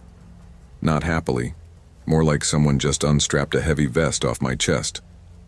Whenever I finish a book, I go camping alone. No phone, no noise, no deadlines. Just me, a tent, and time. And until last month, it had never scared me. The state park closest to me was Black Timber Reserve, about 90 minutes from my house. Locals call it BTR, or just timber. The woods there are quiet, dense, and clean. My favorite spot was Site 44, a little clearing next to a narrow stream. Perfect for thinking. Perfect for not thinking. At the ranger station, an older guy with a thick beard, his name tag said Ranger Dalton, checked me in. "Headed to 44?" he asked, scanning my permit. "Like always." "Busy week?" he said. "You could say that." He smirked. "Well, it's your kingdom out there. No one else booked that area today." I thanked him, grabbed my gear, and drove up the gravel path toward the trailhead. My brain was already relaxing just hearing the crunch of rocks under my tires. But as I hiked the short trail toward Site 44, I stopped dead. There was already a tent there, a dark green, dome-style tent. Modern, expensive-looking. Park rules are strict. If someone is in your booked site, it's usually a misunderstanding. I walked closer. "Hello?" I called out. No answer. I tried again, louder. "Anyone here?" Still nothing. I felt uneasy, but I'm not the type to snoop. I just wanted my spot. I walked to the tent, cupped my hands, and said, "Hey, sorry. This site was reserved. Just trying to figure out." Silence. I sighed, stepped forward, and gently tugged the zipper. Just to check, My brain didn't understand what I was seeing at first, but then it did. And my stomach dropped so fast I thought I might black out. Inside the tent was a woman, face up. Her head caved in like someone had taken a boulder to it. Her long dark hair was matted with blood. Her eyes were open. And the blood, it was still wet, fresh. Jesus Christ. I stumbled back, hand over my mouth. I knew I didn't have cell service out here. The trail back to the ranger station was nearly a mile. I just had to run. I turned and slammed right into someone standing behind me. I yelped and staggered backward. A man stood there, tall, lean, maybe early 30s, wearing a black jumpsuit like a mechanic's suit zipped up to the top. And he was handsome. Not Hollywood perfect, more like unsettlingly symmetrical. His smile didn't reach his eyes. "Sorry," he said casually. "Looks like I stole your camping spot." My throat dried instantly. Who are you?" I forced out. He chuckled softly. I don't have a name. He said it like he was telling me the weather. I took a shaky step backward. He didn't move, didn't blink, just watched me. That was enough. I bolted. I ran harder than I had in years, branches whipping my arms, gravel digging into my boots. My lungs burned, but adrenaline forced my legs forward. When I reached the ranger station, I nearly crashed into the door. "Dalton!" I shouted as I burst inside. No one. Not a single sound. My heart smacked against my ribs. I lunged for the desk phone, grabbed the receiver, and dialed 911. Nothing. I looked at the base of the phone. The wire had been cleanly cut. Oh, hell no! The door creaked open behind me. I spun. The man from the clearing stepped in, still smiling that quiet, chilling smile. "I don't think that's going to work," he said. I backed behind the desk, grabbing the first thing I could, a litter opener with a small blade. It wasn't much, but it was something. "You stay away from me," I shouted. He held up his hands like I was overreacting. "Relax, I'm not going to hurt you, I just want to talk." I felt my entire body trembling. "I don't want to talk," I said. He took a single step closer. I darted backward through a second door, slamming it and locking it behind me. It was a small private room, cot, mini fridge, old TV. I scanned desperately for another phone. Nothing. Then I noticed a wooden cabinet in the corner. Maybe a radio. I flung it open, and something thudded onto the floor. I stumbled back. It was Ranger Dalton. His body was pale and slack, a pocket knife lodged straight into his eye socket. Blood had dried along his cheek. Behind the door, the man called out cheerfully, "Oh, good, you found victim number 2. My legs nearly gave out. "Now," he said, tapping the door lightly, "will you listen to my story?" "Leave me alone," I screamed. He sighed. "Writers are supposed to be inquisitive. Don't disappoint me." I scanned the room again. One window, small but doable. Everything went still. I quietly unlatched the window, lifting it inch by inch. "Okay," I called out suddenly. "I'll listen. I have pen and paper." He paused. "Do you now?" he said. "Yes." "Tell me what happened. Who was she?" He chuckled. I could hear the smile in his voice. "I won't give you my name for obvious reasons. But the girl? The one in the tent? Her name was..." He kept talking, but I wasn't listening. I slid the window fully open and climbed halfway through. "Are you still listening?" he asked. "Yes," I lied. "Keep going." He continued. I dropped out, landing hard, but staying silent. Then I ran. I sprinted to the parking lot, dove into my car, jammed the keys in, and started the engine. As I pulled out, I glanced up. The man stepped casually out of the ranger station, just stood there, watching me, smiling that same quiet, dead-eyed smile. He didn't chase, he didn't shout. He just watched me leave. At the police station, I told them everything. The woman in the tent, Dalton's body, the man. A full description. I went back with 3 officers, but the tent was gone, the bodies were gone, even the blood was gone. Like nothing ever happened. I felt insane saying the words out loud, but they logged my report, pending investigation. They haven't found him. Not yet. My camping trip obviously ended early. I drove straight back to Aspen Ridge. My house sits at the end of a quiet cul-de-sac. Blue shutters, porch swing, pine tree in the yard. As soon as I stepped onto my porch, I finally breathed. Welcome, sleepy soul. I'm your storyteller tonight, here to help you drift into deep, peaceful sleep. Before we begin, don't forget to like the video and subscribe for more bedtime stories. Let me know in the comments where you're watching from and what time it is. And if there's a story you'd like to hear next, I'd love to know that too. I wish to God this wasn't real.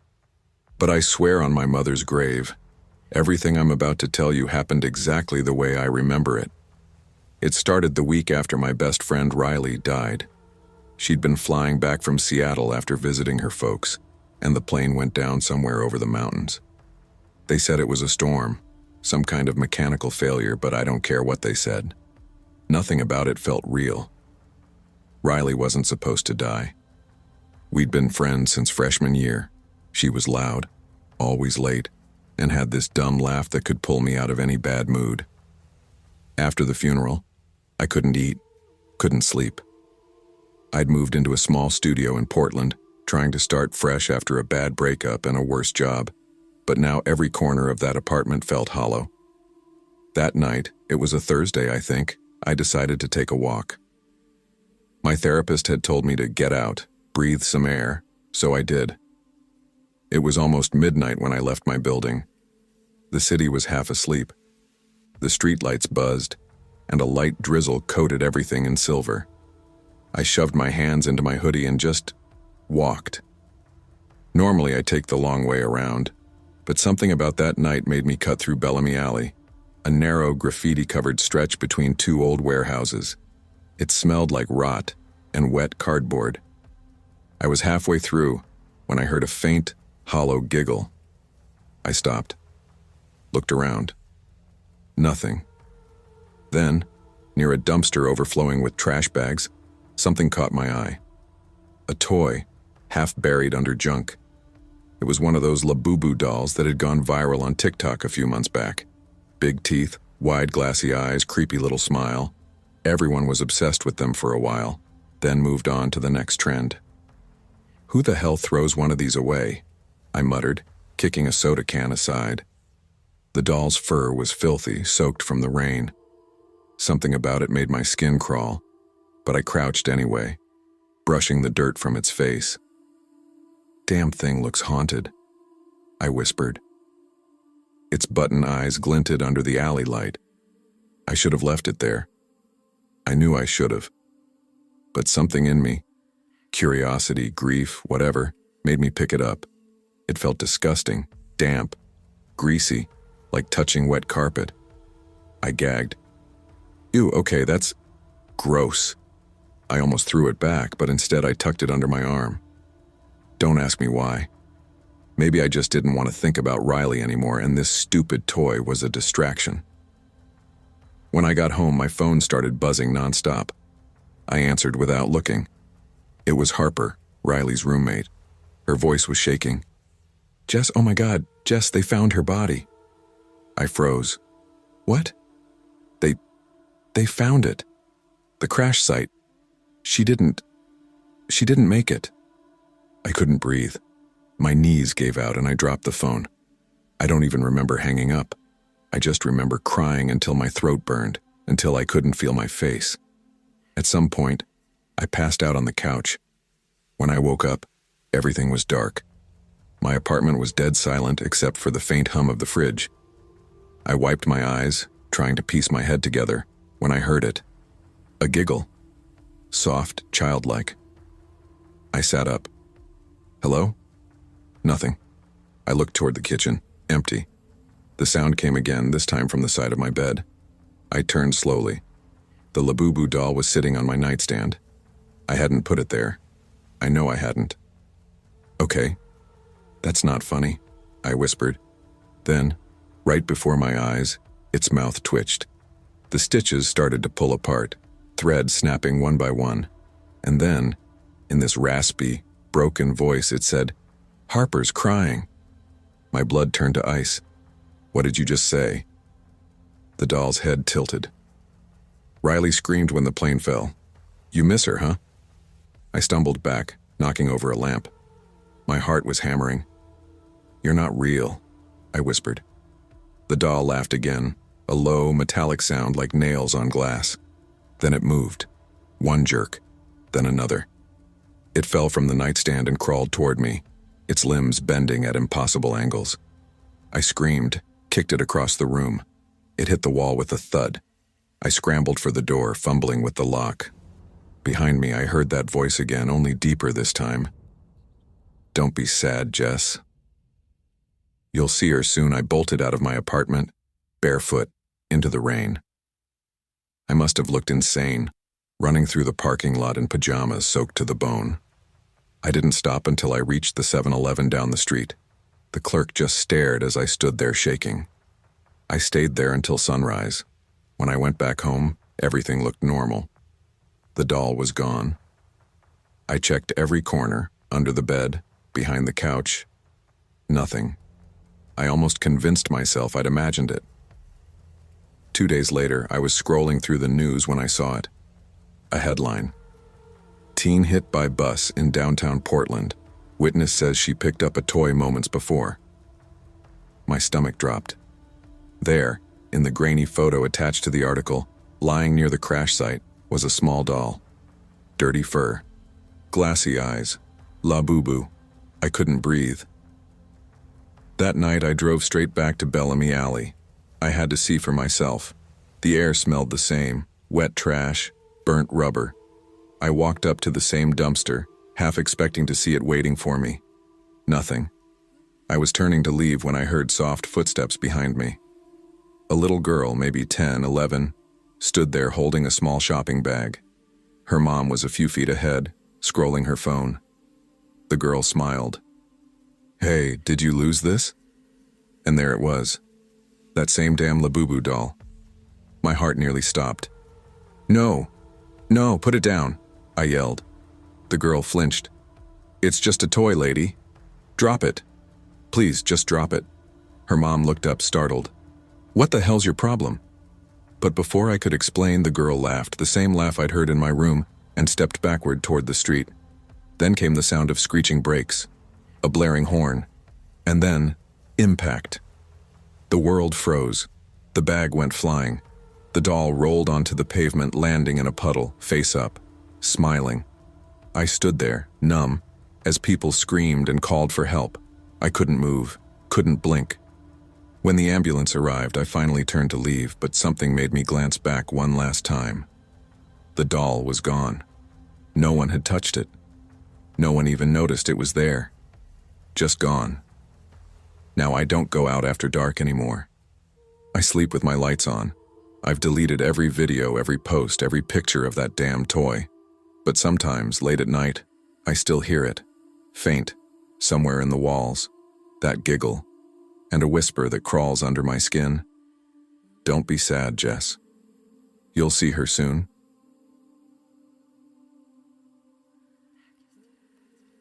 I've worked at Henderson Funeral Services for a little over 15 years now. And believe me when I say, death stopped feeling strange a long time ago. You get used to it. The smell of formaldehyde, the silence of the prep room, the cold touch of skin that doesn't fight you back. But this one still haunts me. It was a gray Tuesday morning, rain drizzling over the cracked pavement outside. I just finished my coffee when Tommy, our driver, rolled in a gurney wrapped in a black body bag. "Drowned," he muttered, sliding the paperwork across the counter. "Kid. About 12, I think. Father brought her himself." I looked at the form. Name, Lily Anders. Cause of death, asphyxiation by drowning. I sighed, rubbing the back of my neck. Parents never handle it well when it's that young. Tommy shook his head. The dad looked hollow, man. Like someone ripped his soul out.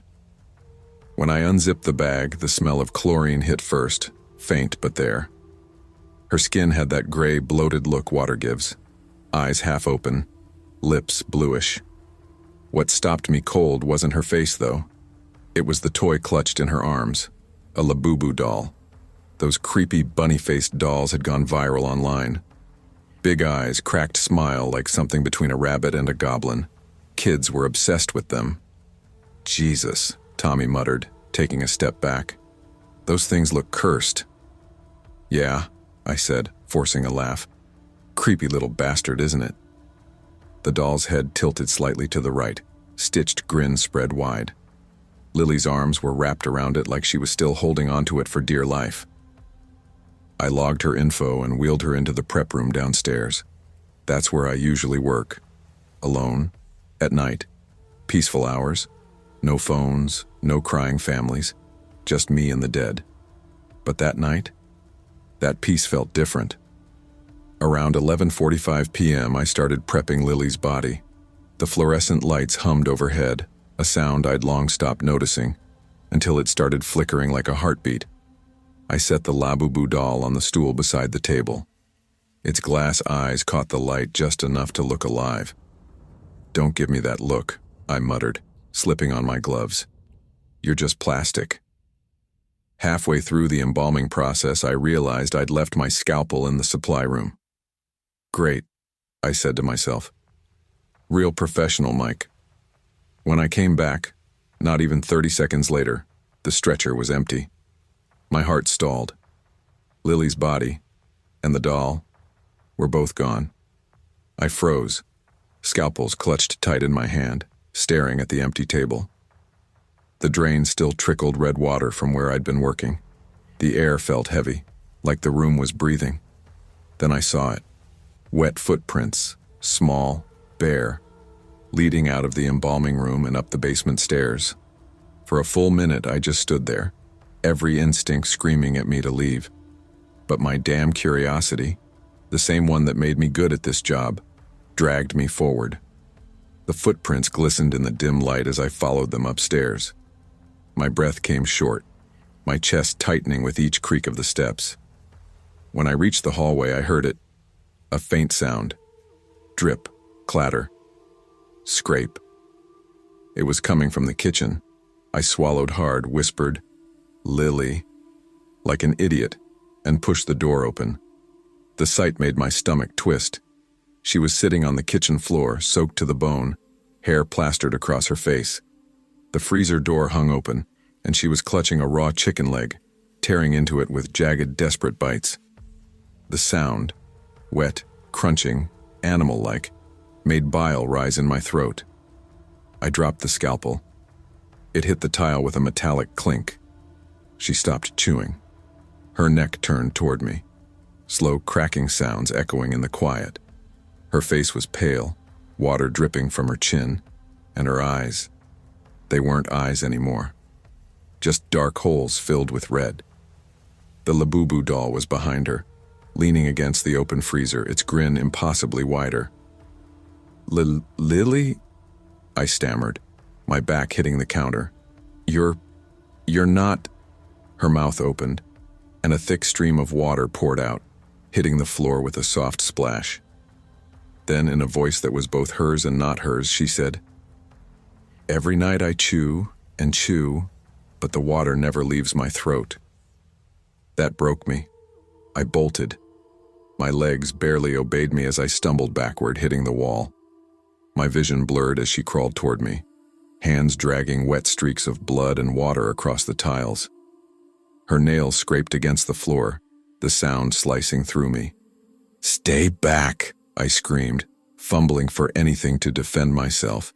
But before I could move, everything went black. When I woke up, morning light streamed through the tiny basement window. I was on the embalming room floor. Lily's body was back on the stretcher. Her eyes closed, arms crossed peacefully over her chest, and the Labubu doll sat neatly on her stomach, its painted teeth smeared with dried blood. For a long time, I didn't move. I just stared. "Did that happen?" I whispered. No, I must have dreamed it." But when I leaned closer, I saw it. Tiny strands of raw chicken skin stuck between her teeth. That wasn't a dream. The rest of the day I went through the motions, embalming her like every other body. But my hands wouldn't stop shaking. Every time I looked at her face, I swore her eyelids fluttered. When I was done, I placed her in the viewing casket, brushed a few strands of hair from her forehead and whispered, "Rest now, kiddo." Her lips twitched. Just barely.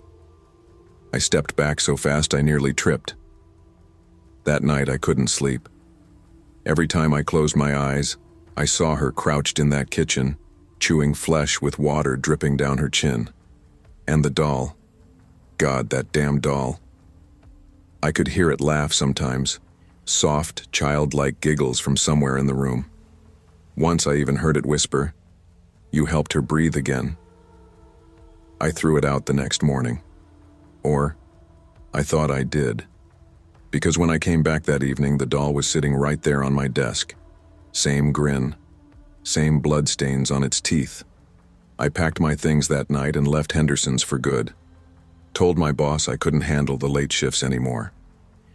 2 days later, Mr. Anders, Lily's father, called. "Mr. Carter," he said, voice trembling, "we're holding a memorial for Lily tomorrow. I'd like you to come. You treated her kindly." My throat went dry. "I can't. I've come down with something." There was a pause. Then faintly I heard something in the background. A giggle. High-pitched. Familiar. "Mr. Anders," I said, heart pounding, "is there someone else there with you?" He didn't answer. Only that same childlike laughter filled the line. And a whisper so faint, it barely sounded human. "Every night I chew and chew." The call cut off. It's been 3 nights since then. I haven't slept. My hands shake when I touch metal. The air in my house smells faintly of chlorine no matter how much I clean. Sometimes when I close my eyes, I see her reflection in the bathroom mirror. Sometimes I hear the squeak of little wet feet on the floor. And once I swear I heard the freezer door open on its own. The Labubu doll sits on my nightstand now. I've tried throwing it out, burning it, even smashing it to pieces. But every morning it's right back where I sleep, smiling that crooked, blood-stained grin. I used to think the dead couldn't move, couldn't hurt you. Now I know better, because some things don't stay buried. Some things cling to what they loved most. And every night, when the house goes still, I hear her whisper right next to my ear. I still feel the water in my throat.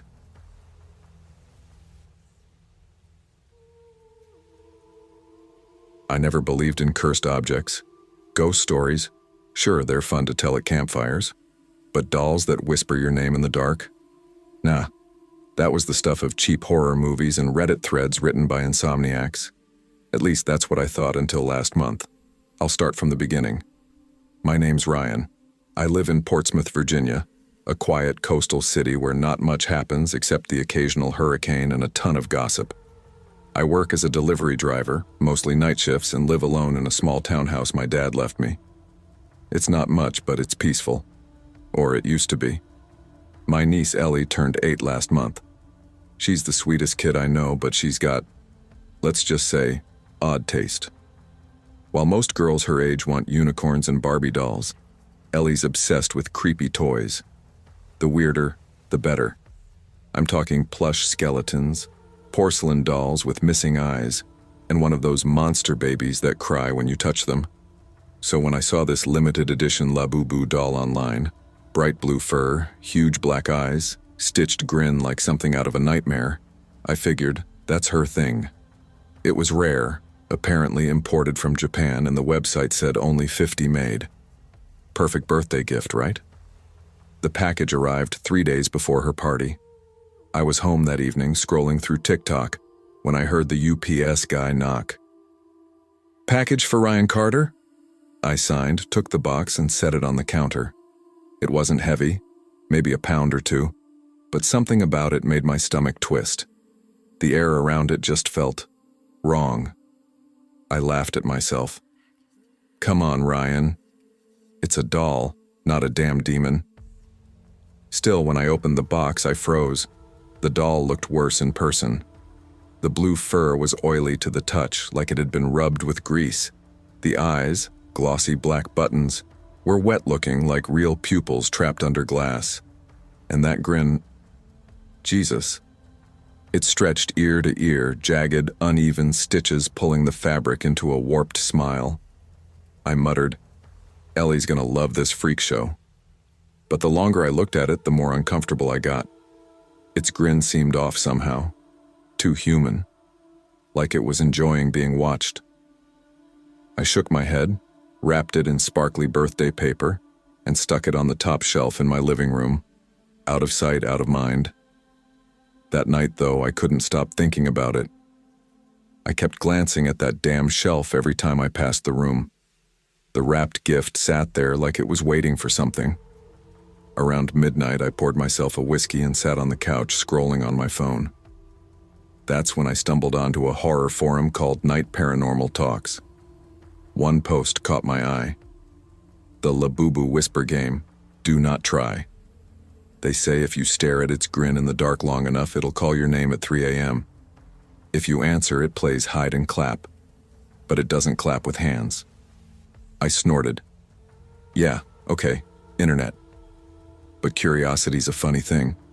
By 2:45 a.m., I was staring at that wrapped box like it was daring me. I said out loud, "All right, Labubu, let's see if you're really haunted." I unwrapped the top carefully until its face was visible. The moonlight slipped through my blinds, hitting its grin just enough to make it glisten. I turned off the lamp, sat back on the couch and stared. Minutes crawled by. The clock on the wall ticked louder than usual. I started to feel ridiculous. I was about to grab my phone when I heard it, faint, soft, like a whisper from another room. Ryan. I froze. My breath hitched. I live alone. Ryan, want to play hide and clap? The voice was small, childlike, right beside my ear. I jumped up, knocking my glass over. Who's there? No answer. Just silence. Then, movement. A shadow darted past the hallway. Hello? My heart hammered against my ribs. I grabbed my flashlight from the table and flicked it on, scanning the room. Nothing. Just the doll sitting on the couch, its head tilted slightly, its grin catching the light. All right. Enough of this. I grabbed it, shoved it back into the box, and taped it shut. That's when my phone buzzed. The vibration made me flinch so hard I nearly dropped the box. It was a text. From Ellie. Ellie. Uncle Ryan, why are you outside my window? I blinked. What? I checked the time. 3:07 a.m. I hadn't left the house. A chill ran down my spine. I called my sister immediately. She answered groggy. Ryan, what the hell? It's 3 a.m. Listen to me. Go to Ellie's room right now. Don't open the windows. Don't open the door. Just go. What? Why? Just do it, please. I heard muffled movement on the other end, her walking down the hall, opening Ellie's door. After a few seconds, she said, confused, "She's asleep." What's going on? I couldn't even speak. My throat felt locked. I just hung up. Then I ran. I didn't think, didn't grab a coat, just sprinted to my truck, the box clutched under my arm. The streets were empty, the air thick with mist. Every traffic light felt like it lasted an hour. When I got there, I banged on their door until my sister opened it. Ryan, what? Where's Ellie? In bed. Jesus, what is wrong with you? I stormed past her into the hallway. Ellie was curled up under her blankets, breathing softly, sound asleep. I just stood there, watching her chest rise and fall. My sister crossed her arms. You want to tell me what's going on? I looked down at the doll in my arms. Its head had turned slightly in the box. The grin looked wider. I can't give her this, I said quietly. What? It's not right. Ryan, you're scaring me. I'll explain later. Just don't let her near this. Promise me. I left before she could answer. When I got home, I went straight to the basement, pulled out an old iron trunk my dad used to keep his tools in, dropped the box inside, slammed the lid, locked it with a padlock. I whispered, "You're staying there." For a second, silence. Then, a sound. A soft, muffled sob, like a child crying inside the trunk. I stumbled backward, shaking my head. No. Nope. Not happening. I ran upstairs, slammed the basement door and locked it. I sat on my couch till sunrise, every light in the house blazing. When morning came, it was quiet, peaceful, no whispers, no sounds. I told myself it was stress, lack of sleep, imagination. Whatever it was, I was done with it. But later that week, my sister called. "Hey," she said, hesitant. "Ellie's been saying weird stuff." My stomach sank. What kind of weird stuff? She keeps telling me you visit her at night. She says you play hide and clap. My blood ran cold. I haven't been there since that night, I said. I know. That's why I'm freaked out. There was a pause. I could hear Ellie laughing in the background. a giggle that didn't sound quite right. I asked, "Where's she now?" "In her room talking to her doll." My voice cracked. "What doll?" "The new one you gave her." My heart stopped. I didn't give her any doll. Silence. Then my sister whispered, "Ryan, it's blue." I dropped my phone. I hadn't gone near that trunk since that night. The basement door was locked. I ran downstairs, grabbed a crowbar, and yanked the lock open. When I lifted the lid, the trunk was empty. Only one thing lay inside, a piece of torn blue fur, and written on the inside of the lid, in black marker that definitely hadn't been there before, were the words, "You shouldn't have looked at my smile." I called my sister's number. No answer. Called again. Nothing. Finally, after what felt like forever, she picked up. But the voice that answered wasn't hers. "Want to play hide and clap?" Click. I haven't heard from them since. The police found their house empty 2 days later. No sign of struggle. Just Ellie's window open and a faint trail of blue fibers on the floor leading out into the yard. It's been 3 weeks now. I've moved out of my dad's place, staying with a buddy in Chesapeake. But sometimes when I wake up around 3 a.m., I swear I hear it. Soft, distant, almost sweet. "Ryan, want to play?" I never answer, because I know if I do, that smile will find me again. And this time, I won't wake up.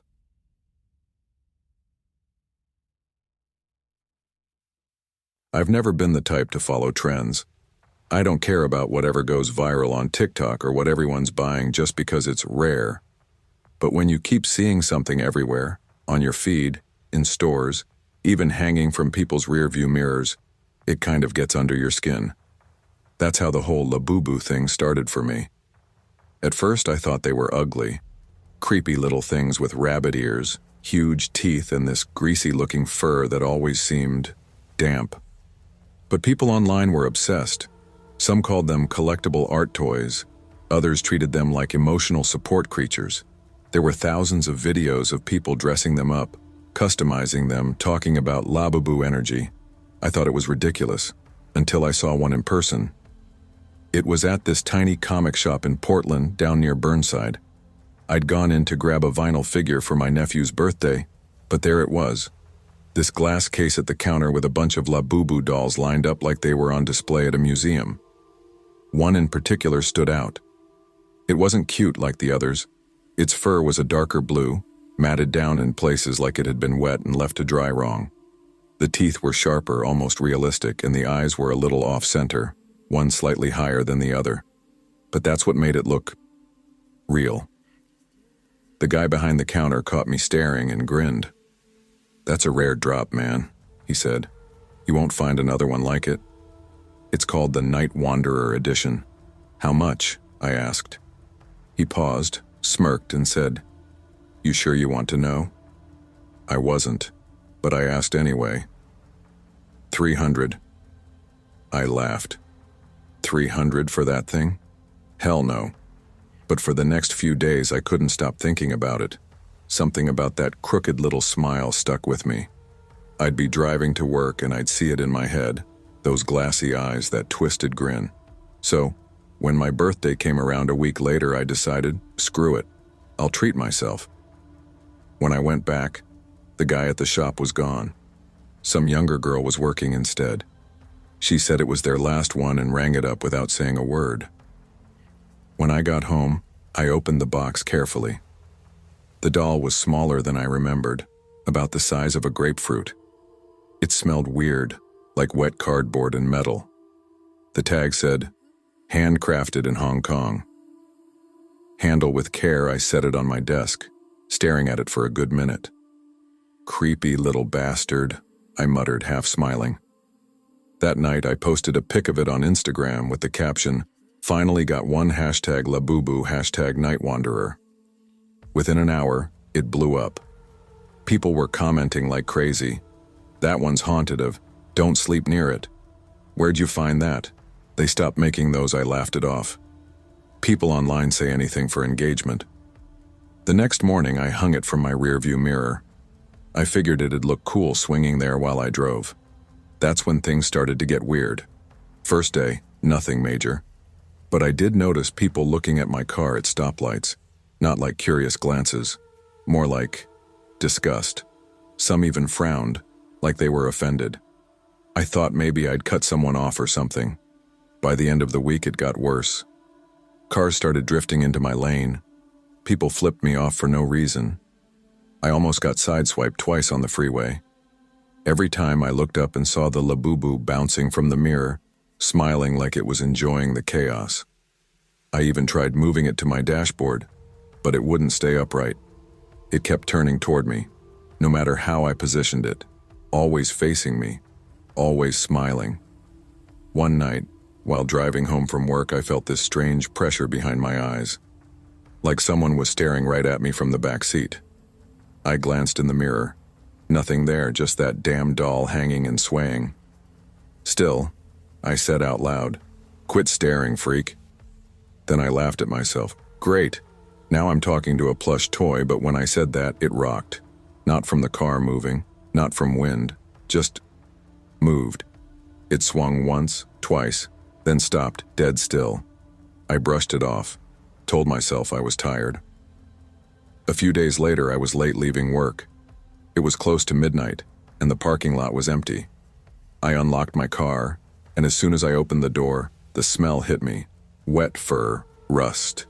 The Labubu was hanging perfectly still, even though the door had just swung open. I just sat there for a second, hand on the steering wheel, heart thudding.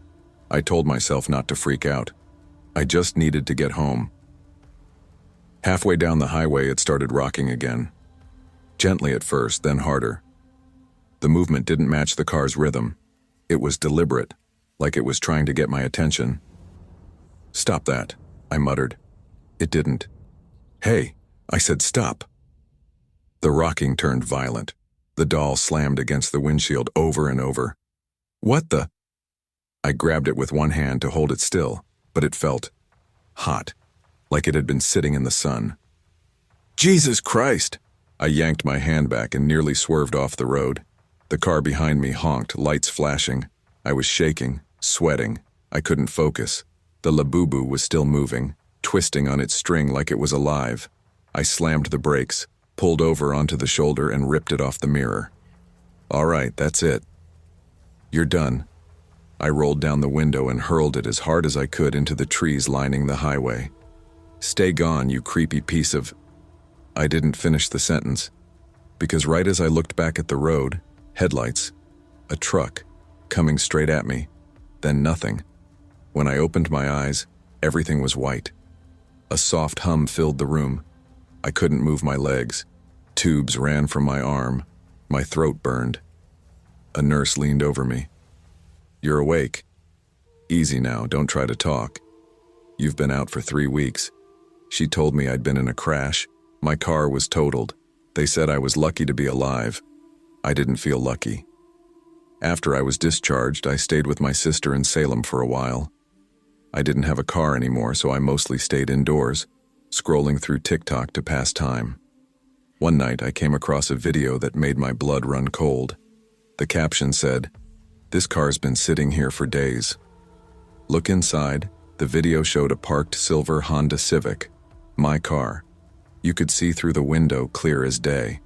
Hanging from the rearview mirror was my Labubu doll, swaying, slowly, then violently. No one was inside. The camera zoomed in close. For a second, I swear the thing turned its head, just slightly, like it was aware it was being filmed. The comments were full of people arguing, "AI fake. That's edited. No one's in the car? TF." I stared at it for a long time. The view count was over 1 million. The location tag said, Portland, Oregon. That's when I realized something. The doll looked new. No dirt, no burn marks, no damage from when I threw it out that night. It was just there, waiting. I shut my phone off and lay down, but I couldn't sleep. The next morning I checked outside. My sister's car was parked in the driveway, and hanging from her rearview mirror was something small, blue, with big teeth, smiling.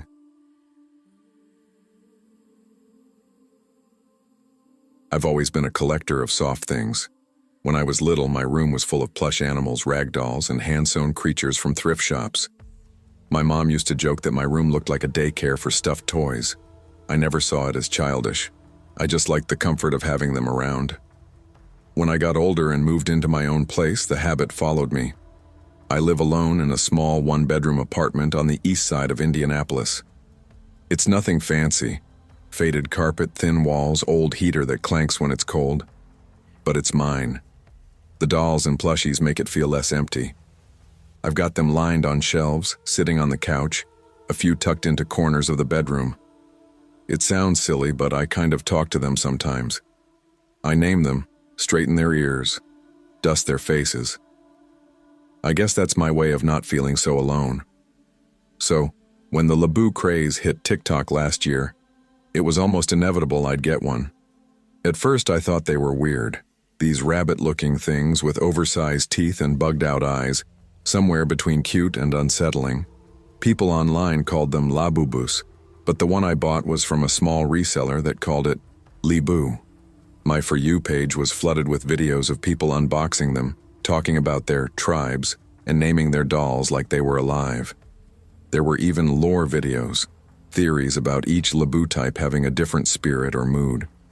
Playful, sleepy, jealous, vengeful. I rolled my eyes at that stuff. I don't believe in haunted toys, but the more I scrolled, the more curious I got. Everyone seemed obsessed. I told myself I'd just get one to decorate my shelf, to be part of the trend. I ordered mine from an online store called Tiny Oddities. It took almost 3 weeks to arrive. The package came on a rainy Thursday afternoon. I'd just gotten home from my job at the pet supply store, exhausted and smelling like dog treats, when I saw the box on my doorstep. It was smaller than I expected. Inside, under layers of tissue paper, was the doll, about 10 inches tall with tangled blue fur and a lopsided grin. The tag read, LeBou, Midnight Edition. I don't know what I expected, but holding it gave me a weird chill. The fur was soft yet greasy, and it smelled faintly like old metal, like pennies. I laughed it off. "All right, creepy little dude," I said out loud. "Let's find you a spot." I put LeBou on the shelf in the living room between my penguin plush, Penny, and my favorite bear, Scout. Then I stepped back and smiled. But something about the setup looked wrong. LeBou's glass eyes seemed off-center, like it wasn't just facing forward. It was looking at me. That first night, I couldn't sleep. I blamed it on the storm outside, but there was a heavy feeling in my chest I couldn't shake. Every few minutes, I thought I heard soft creaks from the living room. When I got up to check, everything looked normal. But the next morning, LeBou wasn't where I'd left it. It was sitting on the coffee table, legs dangling over the edge, head tilted slightly. I stared for a full 30 seconds, trying to remember if I'd moved it myself. Maybe I'd brought it down without thinking, but I couldn't recall touching it. "All right," I muttered, trying to be rational. "You're messing with yourself, Sam." I picked LeBou up, set it back on the shelf, and went about my day. Over the next week, little things started happening. Nothing huge, just enough to make me question my sanity. Once, I came home to find Scout, my bear, lying on the floor face down, while LeBou was sitting in his place on the shelf. Another time, the cabinet door beneath the shelf was open, and a few of my smaller plushies were tossed inside like someone had shoved them there. It wasn't until I started feeling it personally that I really got scared. At night, I began waking up around 3 a.m., heart pounding, certain I'd heard something moving in the living room. Footsteps, light but distinct. One night, I heard something drag across the floor. When I finally worked up the courage to check, the room was empty, but LeBou was turned around, facing the hallway. My friend Carla came over one Saturday. She's blunt, the kind of person who laughs at horror movies. She noticed the doll right away. "What the hell is that?" "It's a LeBou," I said. From that TikTok thing. She picked it up, squinting. You and your weird plushie obsession, she said, smirking. This thing's ugly as hell. Feels greasy. I know, I laughed a bit too nervously. It kinda creeps me out. She shrugged. Then throw it out. Easy fix. I can't just throw it out. I paid $60 for it. She dropped it back on the couch. Whatever, but don't call me when it starts talking to you in your sleep. She was joking, but that night I swear I heard whispering. Soft, rhythmic, like words spoken from under a blanket. When I sat up, it stopped. By week 2, I was desperate to prove to myself I wasn't crazy. I set up my phone on a tripod facing the living room before I went to bed. The next morning, I scrolled through the footage. For the first 4 hours, nothing. Then, around 3:17 a.m., the screen glitched for a second. When the image came back, Laboo was gone. My stomach dropped. I scrubbed forward a few seconds, and there it was, at the edge of the frame now, sitting on the floor. No movement, no hand, just there. I slammed my laptop shut and sat there in silence for a long time. That night I locked Laboo in a kitchen cabinet. The next morning it was on the couch. I barely slept for days. My coworkers noticed. Sam, you look like death, one said. You okay? Yeah, I lied. But the truth was, I was scared to be in my own apartment. Every sound made me jump. Every shadow looked like it was watching. Then, one night around 2:30 a.m., I woke up gasping. My chest felt heavy, like something was pressing down on it. The light from the street lamp spilled faintly through my blinds, and in that dim light, I saw something standing by my bed. Tall, thin, motionless. It took my brain a second to process what I was seeing. Its face, or what I thought was a face, was long, with huge dark eyes and teeth that caught the light. Who's there? I whispered. The thing tilted its head. The sound that came out wasn't a voice, it was like air being pushed through broken glass. You brought me here. I froze. What do you mean? You wanted me. Then, before I could move, it lunged. I screamed and threw myself off the bed, hitting the floor hard. The lights flickered, actually flickered, and for a split second I saw it closer. Matted blue fur, wide grin. Laboo. I woke up hours later, sprawled on the floor, drenched in sweat. My arms and neck burned. When I touched them, I winced. There were deep red scratches across my skin. I stumbled to the bathroom mirror. My reflection looked like I'd been attacked by a cat. I didn't hesitate. I grabbed Laboo from the floor. It was just sitting there, limp, lifeless, and ran outside barefoot. It was raining, but I didn't care. I threw it into the dumpster behind my building, slammed the lid, and tied a bungee cord across it just to be sure. Then I went back upstairs, locked every door, and sat with my back against the wall till the sun came up. The next few days were quiet. Too quiet. The apartment felt lighter, warm again. I slept through the night for the first time in weeks. Carla texted me, jokingly asking if my creepy rabbit demon was still haunting me. I told her no, that I'd gotten rid of it. She replied with a bunch of laughing emojis. But here's the thing. The scratches didn't fade like normal bruises. They lingered for nearly 2 weeks. And sometimes when I passed the dumpster on my way to work, I'd swear I could hear something tapping from inside. 3 light taps. Pause. Then 2. Like a rhythm. One night the lid was slightly open. I didn't look inside.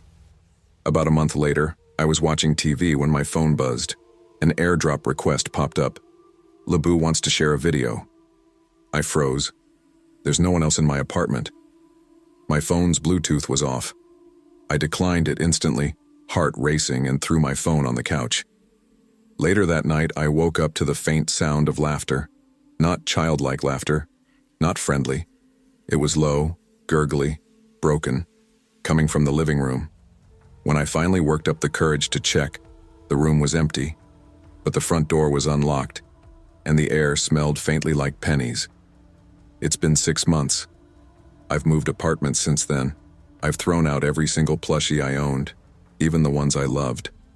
My shelves are empty now. Sometimes I still wake up around 3 a.m., half expecting to see that crooked grin staring back at me. I don't talk about it much anymore because no one believes me. People think the Lebu thing is just an online hoax, some viral scare tactic. But the cuts on my arms were real. The video glitch was real. The whisper that said you brought me here, that was real. So if you ever see one of those little blue dolls online smiling up at you with that overbite grin, thinking it might look cute on your shelf, don't buy it. And if you already did, and for God's sake, don't sleep in the same room. Because once it's with you, it doesn't leave.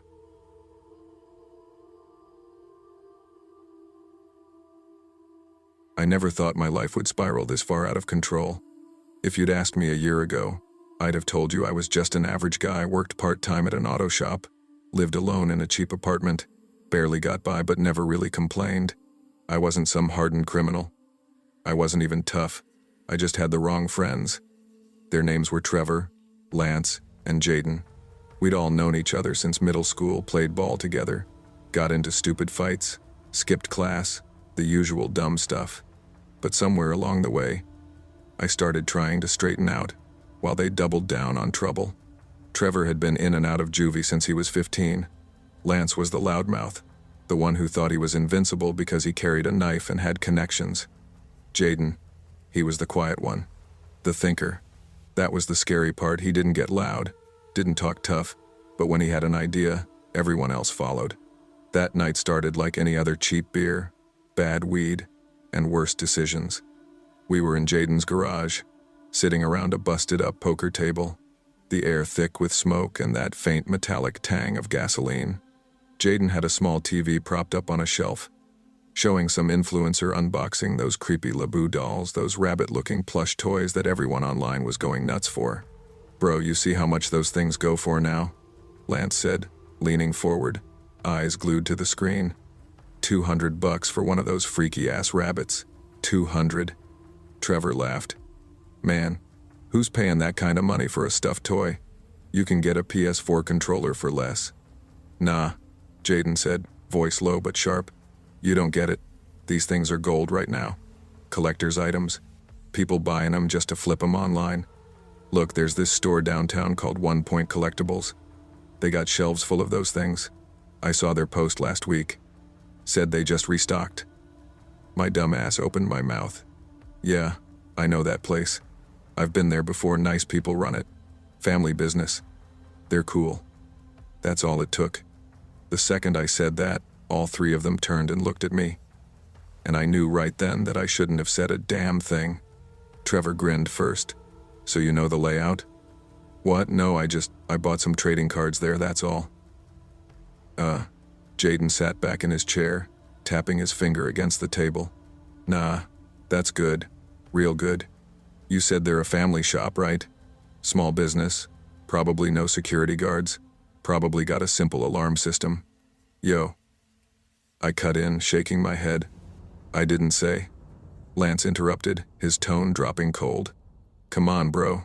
Don't play stupid. You're already in it now." "In what?" I asked, even though I already knew the answer. Jaden smirked. "We hit the store, take the dolls, sell them online before anyone catches wind. Easy money. No one gets hurt." I froze. My stomach knotted up. I looked around the table and saw they were dead serious. "You guys can't be for real," I said. "That's robbery." "That's..." Trevor slammed his hand on the table. "You in or out?" "I'm out," I said immediately. "Hell no. I'm not stealing from anyone." Lance leaned forward, his voice dropping to a whisper. "Then maybe you don't walk home tonight." I looked at him, then at Trevor, who was cracking his knuckles like he was warming up for a fight. Jaden just stared, unblinking. There was no way out that didn't end with me in the ER. "Fine," I muttered. "I'm in." Trevor slapped my back. "That's my guy." I wanted to puke. That night, we made the plan. Gloves, masks, crowbars, duffel bags. Jaden already had a stolen truck sitting in his garage, a white Ford Ranger with half a plate missing. He'd swiped it from an apartment complex a few nights earlier. Perfect getaway car, he said. We'd hit the store around 2 a.m. when the streets were dead quiet. It was on the corner of Monroe and Lark, right next to a nail salon and an old bakery. I knew the area well. Too well. When the time came, we parked 2 blocks away, cut the headlights, and put our masks on. My hands were shaking so bad I could barely tie my gloves. Trevor noticed. "You good, man?" he asked. "Yeah," I lied. "Let's just get it over with." Jaden stayed in the driver's seat, engine running, ready to bail if things went south. The rest of us ran across the street, ducking under the flickering streetlight. The padlock on the back door wasn't much. Trevor popped it open in seconds with the crowbar. And just like that, we were inside. The smell hit me, first plastic and new cardboard. Like a toy aisle in a department store. Rows of figurines, cards and plushies stacked neatly. It would have been almost peaceful if we weren't there to rip it apart. Lance went straight for the glass display cases, smashing them open and sweeping shelves clean. Trevor tore through boxes with wild energy, tossing Laboo dolls into bags like he was racing against time. I just stood there for a second, watching everything happen in slow motion. The sound of glass breaking, shelves clattering, it didn't feel real. I was in a nightmare I couldn't wake up from. "Move your ass," Lance barked. "You just gonna stand there?" I snapped out of it and started grabbing whatever was left, limited edition ones. The rare black and gold ones people were crazy about. That's when I heard it, the distant wail of sirens. "Yo," I shouted. "We gotta go." Trevor cursed, slamming one last box into his bag. "Go, go, go." We ran out the door and sprinted for the truck. Jaden was pounding the steering wheel. "What the hell took you so long?" "Drive!" Lance yelled. Jaden floored it. Tires screeched, engine roared, and just as we hit the corner, a police cruiser sped past the opposite direction. Sirens screaming, lights flashing. We barely missed them by seconds. We didn't say a word for the next 10 minutes. Just heavy breathing and the hum of the road. When we finally got back to Jaden's garage, we unloaded everything, duffel after duffel of Laboo dolls stacked on the concrete floor like trophies. Trevor whooped. "Man, we did it. We freaking did it." Lance cracked open a beer. "We're gonna be rich, boys." Rich, but I couldn't celebrate. My chest was tight, my stomach twisted. "We're screwed," I said. Jaden turned toward me. "You worry too much. They got cameras, Jay. Cameras. You think they don't have footage of us?" He shrugged. "We wore masks." "And the truck?" I said. "That's stolen, man. What if someone saw it? What if—" He cut me off, calm as ever. "Relax. No one's gonna trace anything back to us. Just lay low. We sell them in a week, maybe 2. Then it's over." It wasn't over. Not even close. By morning, the robbery was all over local news. Police investigating break-in at Monroe Collectibles. Over $10,000 worth of merchandise stolen. The footage showed 3 masked suspects and a white truck parked in the alley. My stomach dropped. I texted Jaden. "Me. We're on the news." "Jaden, chill, they don't got names, we're good." But we weren't. 2 days later, the cops found the truck abandoned behind a strip mall. The serial numbers on the dashboard had been scratched off, but it wasn't enough. They traced the VIN. Then they traced the neighborhood. Then they traced Jaden. It happened fast. I was sitting in my apartment, TV on low, when my phone blew up. "Trevor, Jay got popped. They raided his house. Took all the Laboos." "Me. You serious?" "Trevor. Dead serious. Cops found everything. News said they recovered like 14 boxes, worth 30 grand. That's when panic set in. For the next few nights I barely slept. Every sound outside made me flinch. Every knock on the door made my blood run cold. I started thinking about what Jaden would do if he'd try to make a deal. Maybe give our names up to shave off his sentence. Trevor and Lance came by a few nights later. They looked rough bags under their eyes, clothes wrinkled. Both reeking of weed and fear. "What we gonna do if he talks?" Trevor asked. Lance spat on the ground. "He ain't talking. Jay's solid." "You sure about that?" I said. You think he's gonna rot in a cell for us? You think he's that loyal? No one answered. The next morning, I saw 2 police cruisers parked a few blocks away. They weren't there for me, or at least that's what I told myself, but I couldn't shake the feeling. Every time I walked outside, I felt eyes on me. Every siren made my hands sweat, and that's when weird things started happening. I came home one night and found my front door slightly open. Nothing was missing, nothing looked broken, but my stomach twisted when I saw what was on the kitchen counter. A Laboo doll. The same kind we'd stolen. Blue fur, huge buck teeth. Its glassy black eyes stared right through me. I hadn't brought one home. None of us did. My first thought was that Lance or Trevor was screwing with me. But when I called them, neither answered. I threw the doll in the trash, locked every door, and sat up all night with a baseball bat across my lap. The next morning it was back on the counter. Same doll, same expression. That's when I knew something was wrong, really wrong. I tried calling Jaden's number, even though he was locked up. It went straight to voicemail. That's when I realized I didn't have anyone to turn to. The police were circling. My friends were vanishing. And the Laboo? It kept showing up on my bed, on my couch, even once in my goddamn shower. The last time I saw Trevor, he looked like hell. He told me Lance had gone missing. Just gone. His apartment door kicked open, blood on the floor, no body. Trevor swore he'd seen something moving in his house at night. Said he heard little scratching noises in the walls. I ain't sleeping no more, bro, he said, trembling. Those dolls, they ain't right. We shouldn't have touched them. I didn't believe him until that night. Around 3 a.m., I woke to the sound of something soft dragging across my floor. I turned on the lamp and there it was. A dozen Laboo dolls lined up at the foot of my bed, all staring at me. I screamed, grabbed my bat, started swinging, but no matter how many I hit, they didn't tear, didn't break. They just laughed.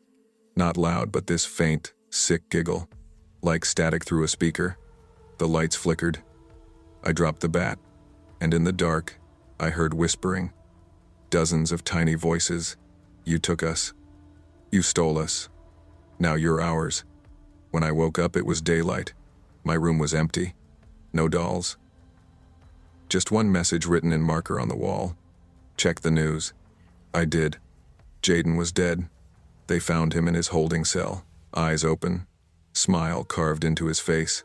Trevor's name came up 2 days later, missing. Presumed dead. And Lance? They never found him. Now it's just me. Every night, I hear those soft footsteps again. Every morning, there's another Laboo waiting for me. Somewhere new. I tried burning one once. It screamed, "If you're reading this, don't buy those dolls.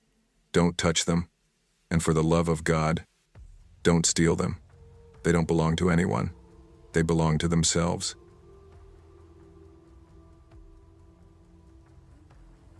I wasn't even supposed to be there that day. I'd gone to the Riverside Galleria to pick up a pair of jeans for work, nothing more. But when I stepped out of my car, the sound that hit me didn't belong to a shopping mall. It was louder, heavier, like a concert crowd jammed inside a box. The doors were propped open. Security guards already sweating through their uniforms, and people were pouring in as if something inside might disappear forever. It was the launch of the Labubu plush, some wide-eyed, grinning stuffed doll that had gone viral overnight. Social media was calling it the toy of the century. Videos showed grown adults fighting over them in China, Korea, and now here. The American drop was happening in limited batches. People had camped outside since 3 a.m. for a chance to get one. I didn't plan on joining the madness.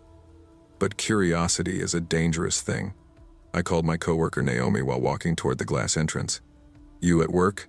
I asked. "Yeah, why?" "You seen the news about this doll thing? They're selling them here at Riverside. It's insane." "Oh God, don't tell me you're there." She laughed. "Please don't become one of those people fighting for stuffed toys." "Relax. I'm just watching. It's kind of fascinating." She snorted. "Fascinating until someone gets trampled. Be careful, okay?" Inside, the air was thick, like every breath had already been used. The escalators were jammed, and people were yelling even before the store opened. There were posters everywhere. Limited edition, Labubu Drop 11. 0 amperes. 1 per customer. It was only 10:30. The third floor was already boiling. Teenagers with cameras, moms clutching coffee cups, middle-aged men pacing like gamblers at a racetrack. Some were wearing Labubu shirts. One guy even had the character tattooed on his arm. I squeezed between them, trying to find a spot near the railing. My shirt stuck to my back. Someone brushed my shoulder and said, "Yo, you here for the drop?" I turned. It was a kid, maybe 18, face shiny with sweat, clutching a phone on live stream.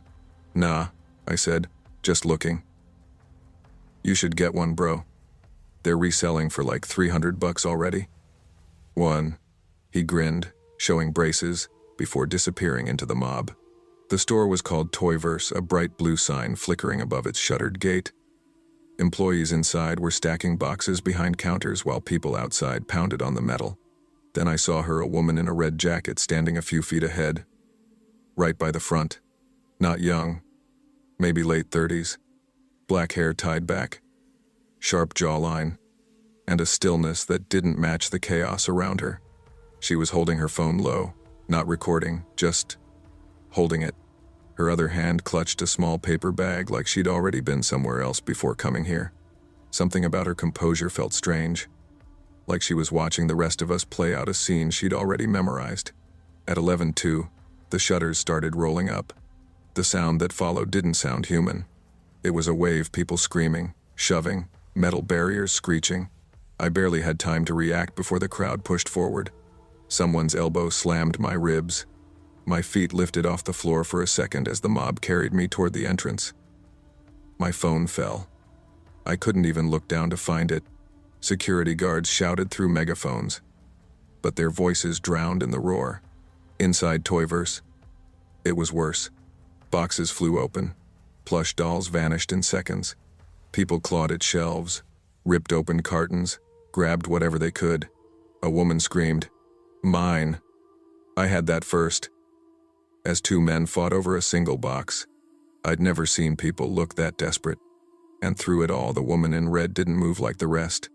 She didn't shove or yell. She just slipped through people, quiet, precise. And when she reappeared from the chaos, she had it. A Labubu doll, clutched to her chest like a newborn. I could see the corner of its grinning face over her arm. She didn't smile. She just stared at it for a long moment, whispering something under her breath. I should have left right then, but I stayed. Maybe it was morbid curiosity, or maybe I wanted to see how bad it could get. By then, the store was empty, sold out. Hundreds of people outside were realizing they'd gotten nothing. The energy shifted from excitement to fury. A teenage girl near the railing yelled, "They're lying. There's more in the back."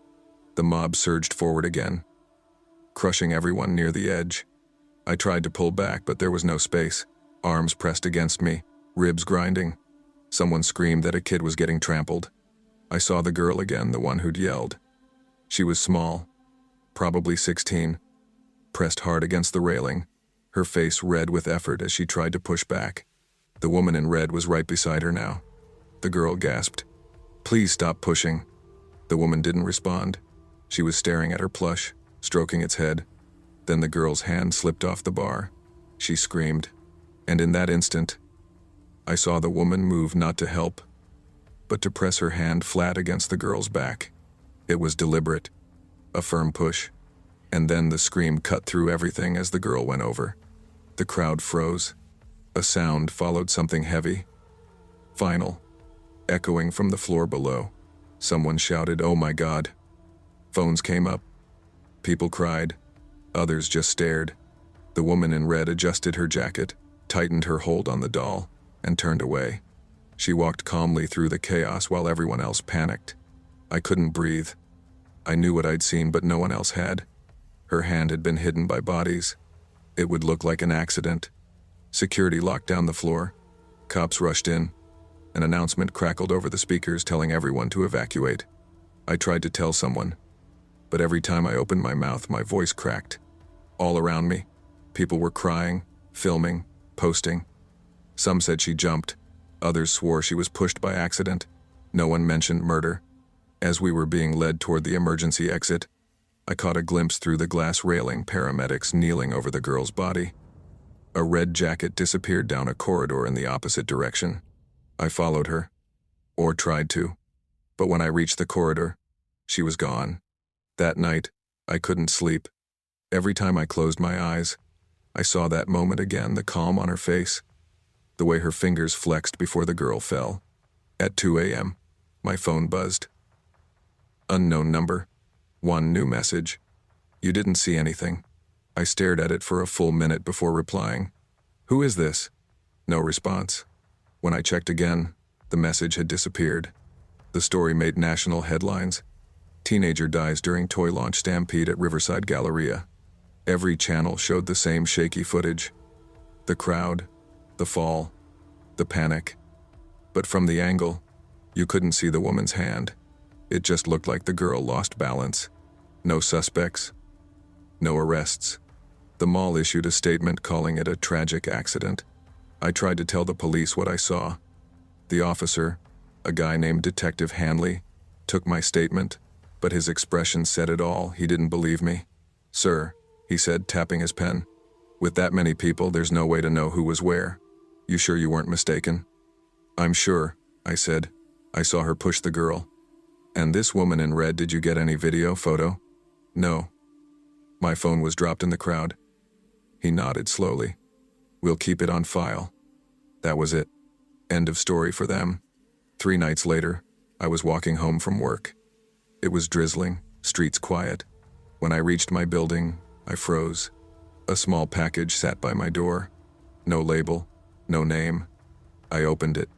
Inside was a Labubu doll. Its grin was wider than I remembered. Beneath it, a note written in messy block letters. You talk, you die. I dropped it instantly. My hands shook so badly I almost dropped my keys.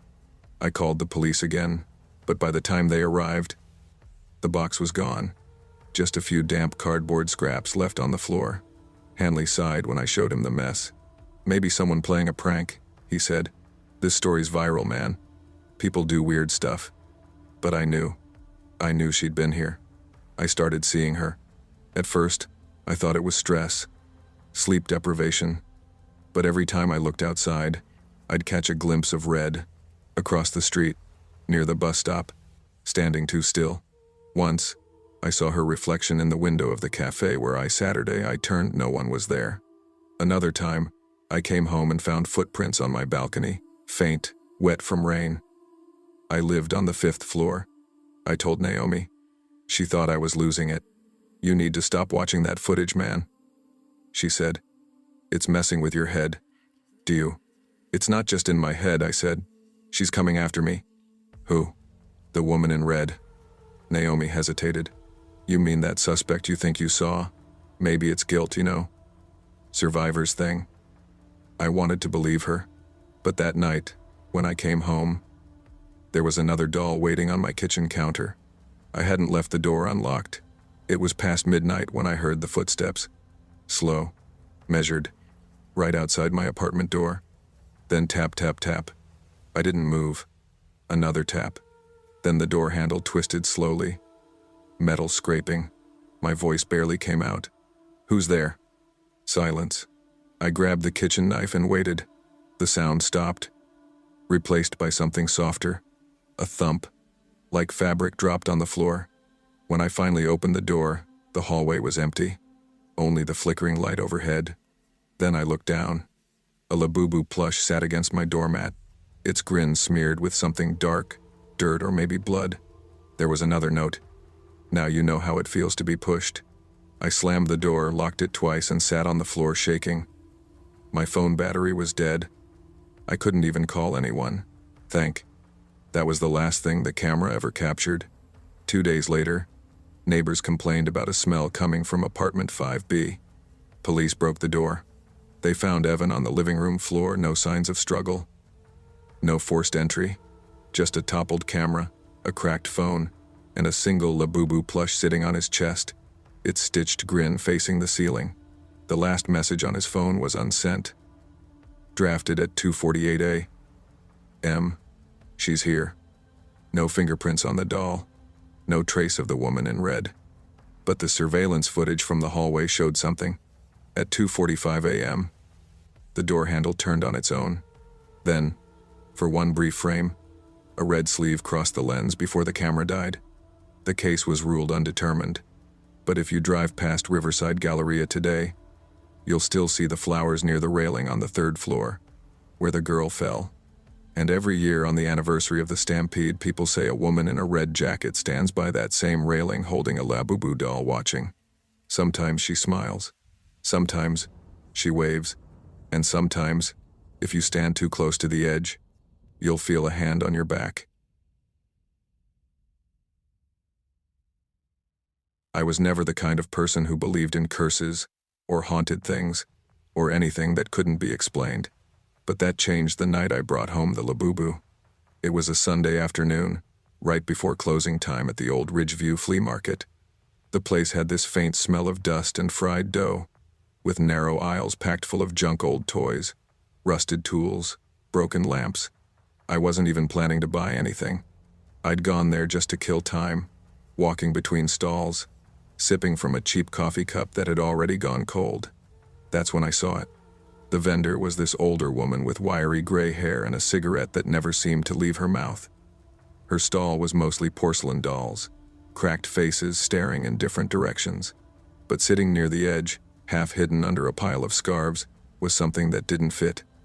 It was small, maybe a foot tall, with patchy fur the color of old snow and these huge teeth carved into a grin that didn't feel right. The tag on its chest said, Labubu. When I picked it up, the fur stuck to my fingers. You can have that one cheap, the woman said without even looking up. $3. 3? I laughed a little. Kinda ugly, don't you think? Then you should take it, she said, blowing smoke out of the side of her mouth. Ugly things bring luck. Something about the way she said it made me pause. I should have put it back. But instead, I handed her a few coins. She smiled, not a friendly one, but like she was relieved. You're doing me a favor, she muttered. That thing's been nothing but trouble. I should have asked what she meant, but I didn't. I lived alone back then, small one-bedroom apartment on the east side of town. Paint peeling from the window frames, fridge that hummed loud enough to shake the floorboards, but it was home. I tossed the Labubu on the chair by the window and forgot about it while I reheated leftovers and scrolled through my phone. It just sat there, facing the bed. That first night, I caught myself glancing at it too often. The eyes didn't sit right. One looked off to the side. The other seemed focused straight ahead, almost like it was watching something behind me. I laughed it off. Flea market junk, I told myself. Creepy, but harmless. Still, I kept the lamp on. By Wednesday, I'd started talking to it. Not seriously, just stupid stuff like, you look ugly as hell, or I should have just bought a coffee instead. But every night before I turned off the light, I'd feel this pull like I couldn't stop staring at it. One evening, my friend Kara came by for dinner. She noticed it right away. Dude, what is that thing? She asked, laughing. Some weird toy from the flea market, I said. Vendor pretty much begged me to take it. Yeah, I can see why. It looks wrong. Like, wrong. Thanks for that comforting observation, I said, smirking. When she left later that night, she joked, Don't let that thing eat you in your sleep. I laughed. But that night, I didn't sleep much. The first real sign came on Friday. I woke up to something tugging at my blanket. Not hard, just a slow, steady pull. My first thought was that it had caught on something. But when I opened my eyes, the Labubu was sitting on my chest, right on top of me. Its teeth were glinting in the light from the street outside. I screamed and shoved it off, stumbling backwards so fast I hit the dresser. The doll fell to the floor with a dull thud. Motionless, I ran to the bathroom, locked the door, and sat there shaking until sunrise. The next morning, I tried to convince myself it was a nightmare. But there was a bruise on my shoulder, dark and finger-shaped. I stuffed the toy in a trash bag and took it to the dumpster behind the building. I tossed it in, slammed the lid shut, and went to work like nothing had happened. When I came home that evening, it was sitting on the chair again. Same place, Same tilt of the head. I froze in the doorway for a good minute before I finally whispered, "No, no, no, no." I checked the trash outside. The lid was still shut tight. I didn't sleep that night either. Over the next few days, I tried everything, duct taping it in a box, locking it in the closet, even leaving it in my car overnight. Every morning, it was back on the chair. One night, I called Kara. "Hey," I said, my voice shaking. "You remember that doll I showed you? The freaky one?" "Yeah. It's back." "What do you mean it's back?" "I threw it away. Twice. And it keeps showing up." She went quiet for a second. "You sure you're okay, Nate?" I hated how she said my name like I was losing it. "Come over," I said. "Please. Just come see it." "Okay, fine, I'll swing by tomorrow." But that tomorrow never came. That night, I heard it again, a sound like a broken breath, somewhere between a cough and a gasp. It came from under the bed first, then the closet, then the hallway. I sat up in bed, staring into the dark. "Stop it," I whispered. "Stop playing with me." No answer, just that same wet, rattling breath. Then the weight hit my chest again. Small, cold fingers dragged across my skin, cutting deep. I swung my arm and knocked the lamp to the floor. The bulb shattered, lighting the room for just a moment. In that flicker, I saw it standing on the mattress. Its fur was slick, dripping like it had come out of water. I lost it. I grabbed the thing and ran straight to the kitchen. I shoved it in the oven and cranked the dial all the way up. Smoke filled the air, thick and black. I coughed until my throat burned, but I didn't stop. I kept that door shut until the smell of melting plastic made my eyes water. When the fire alarm finally went off, I opened it. The toy was nothing but a black, shriveled lump. I thought it was over, but when I turned around, it was sitting on the counter. Perfect. Untouched. Its grin was wider. I started losing time after that. I'd wake up in the living room, sitting on the floor, talking to it without realizing. Sometimes crying, sometimes begging. I couldn't stop. Then, one night, I heard it. Not from the doll, from somewhere else. A voice. Heavy. Inside my head. Give. Just one word. I covered my ears, but it didn't matter. The voice wasn't in the air. It was inside me. I tried to ignore it, but every day it got louder. Give. Give. Give. I didn't know what it wanted, something from me. Something of me. The night I finally understood was the worst one of all. I'd been sitting on the couch with a half-empty bottle, eyes fixed on the hallway light. The Labubu was gone from the chair. For the first time in weeks, it wasn't there. I got up, searching. "Where are you?" I muttered under my breath. The spare bedroom door was open a crack. When I pushed it open, I froze. The Labubu sat in the center of the floor, head tilted back, staring at the ceiling.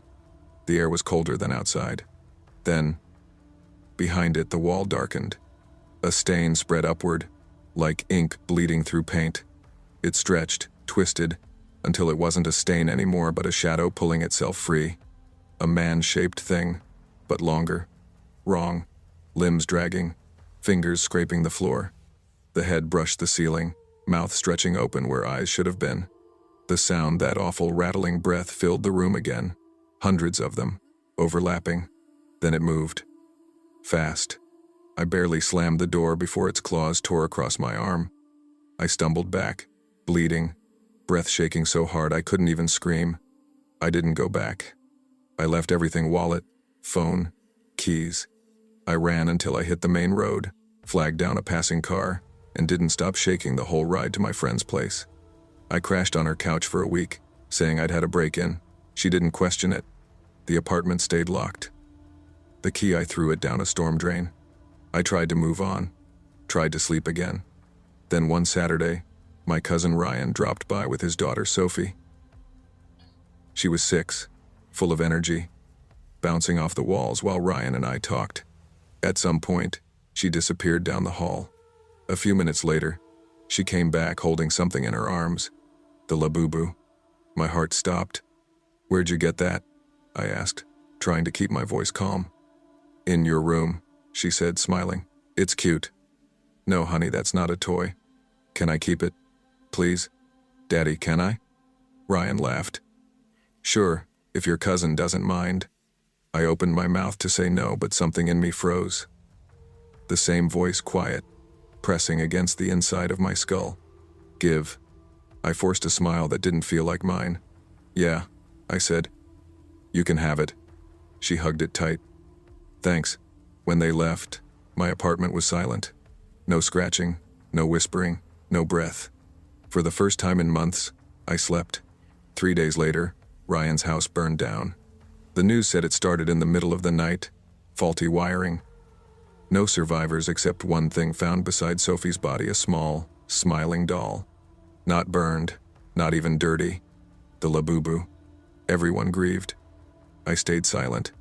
They'll never know what really happened, that their deaths were the cost of my freedom, and that somewhere in the ashes of that house, the Labubu waits smiling, patient for the next person too kind, too trusting, or too foolish to say no.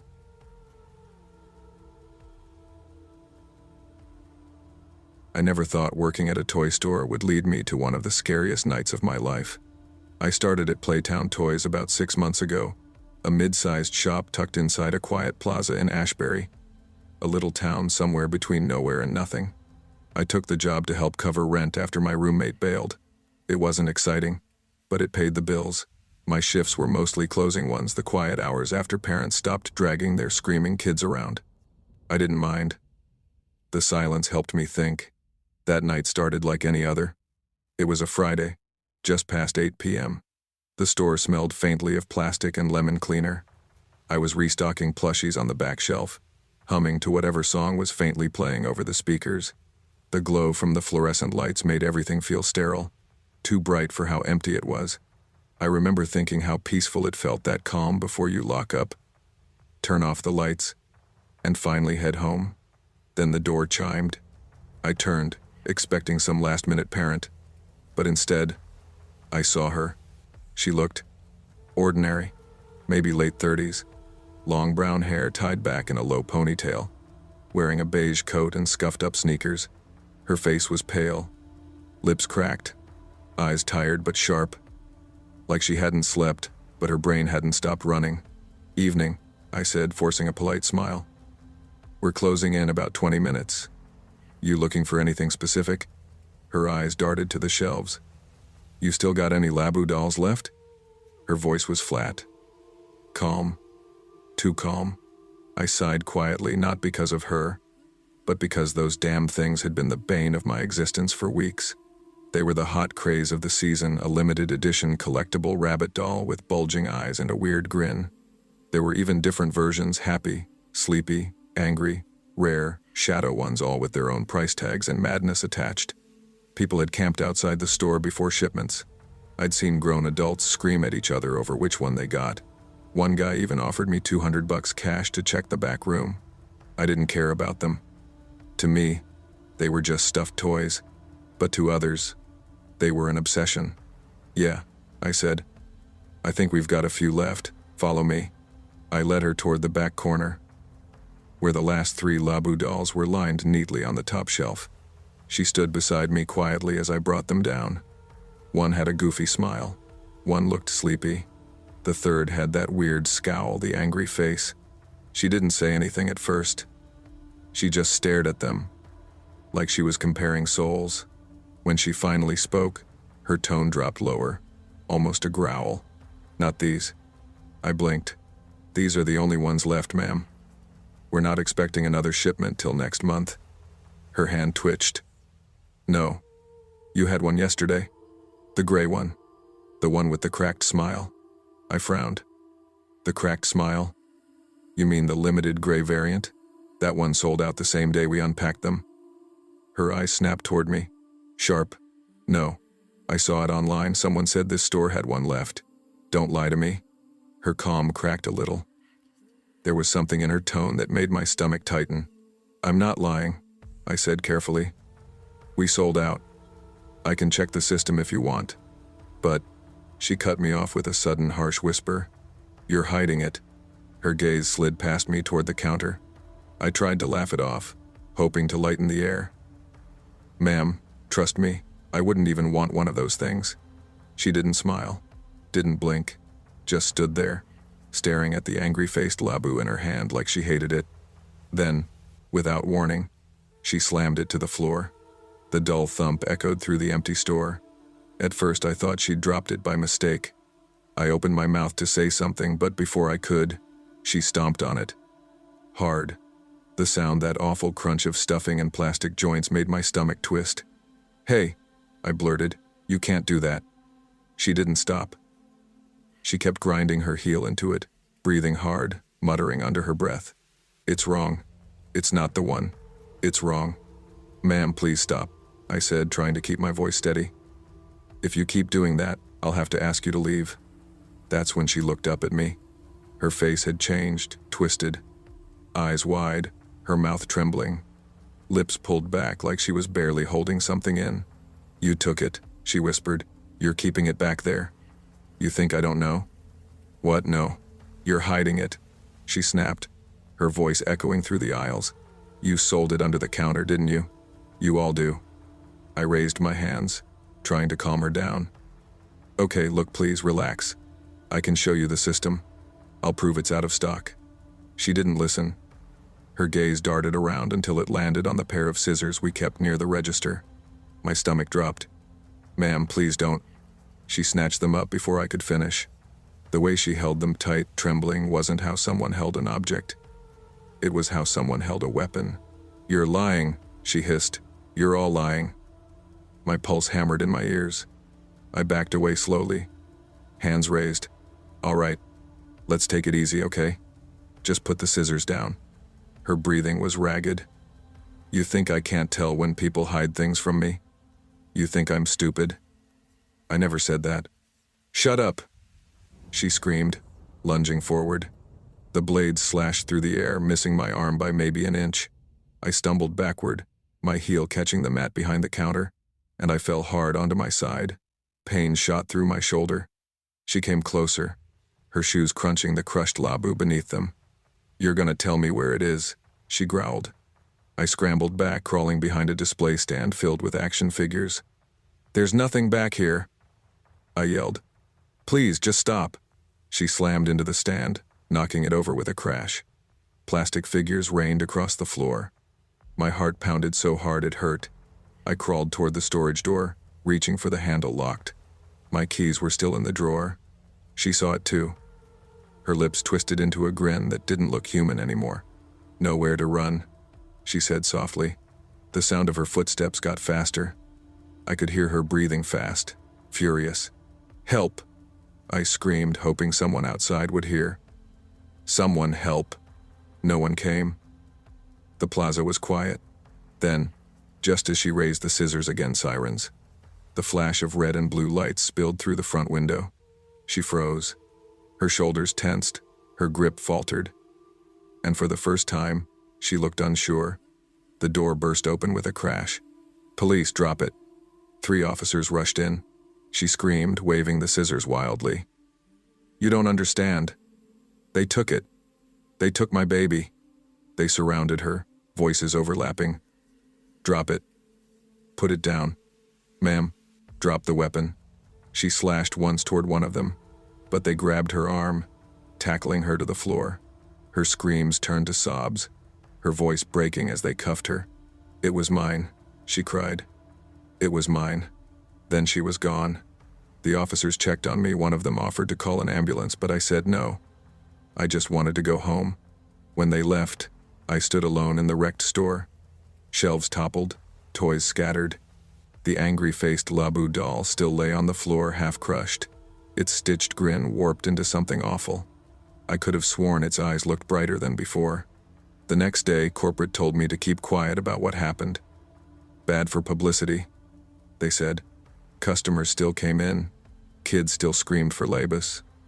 Adults still fought over colors and faces, but every time someone asked for one, my stomach turned. I couldn't look at those dolls anymore. A week later, I heard she'd been admitted to a psychiatric facility out of town. Apparently, she'd been obsessed with that specific Labu for months, the gray, cracked smile edition. Her husband had passed away a year earlier, and she claimed the doll spoke to her, said it carried his spirit. When I heard that, I didn't laugh, because when I locked up that night, I swear as I turned off the lights I heard a faint giggle. Not mine, not anyone else's, just a soft, high-pitched sound coming from that shelf in the dark. And when I looked back, that crushed Labu doll wasn't where I'd left it. It was sitting upright on the counter, staring at the door,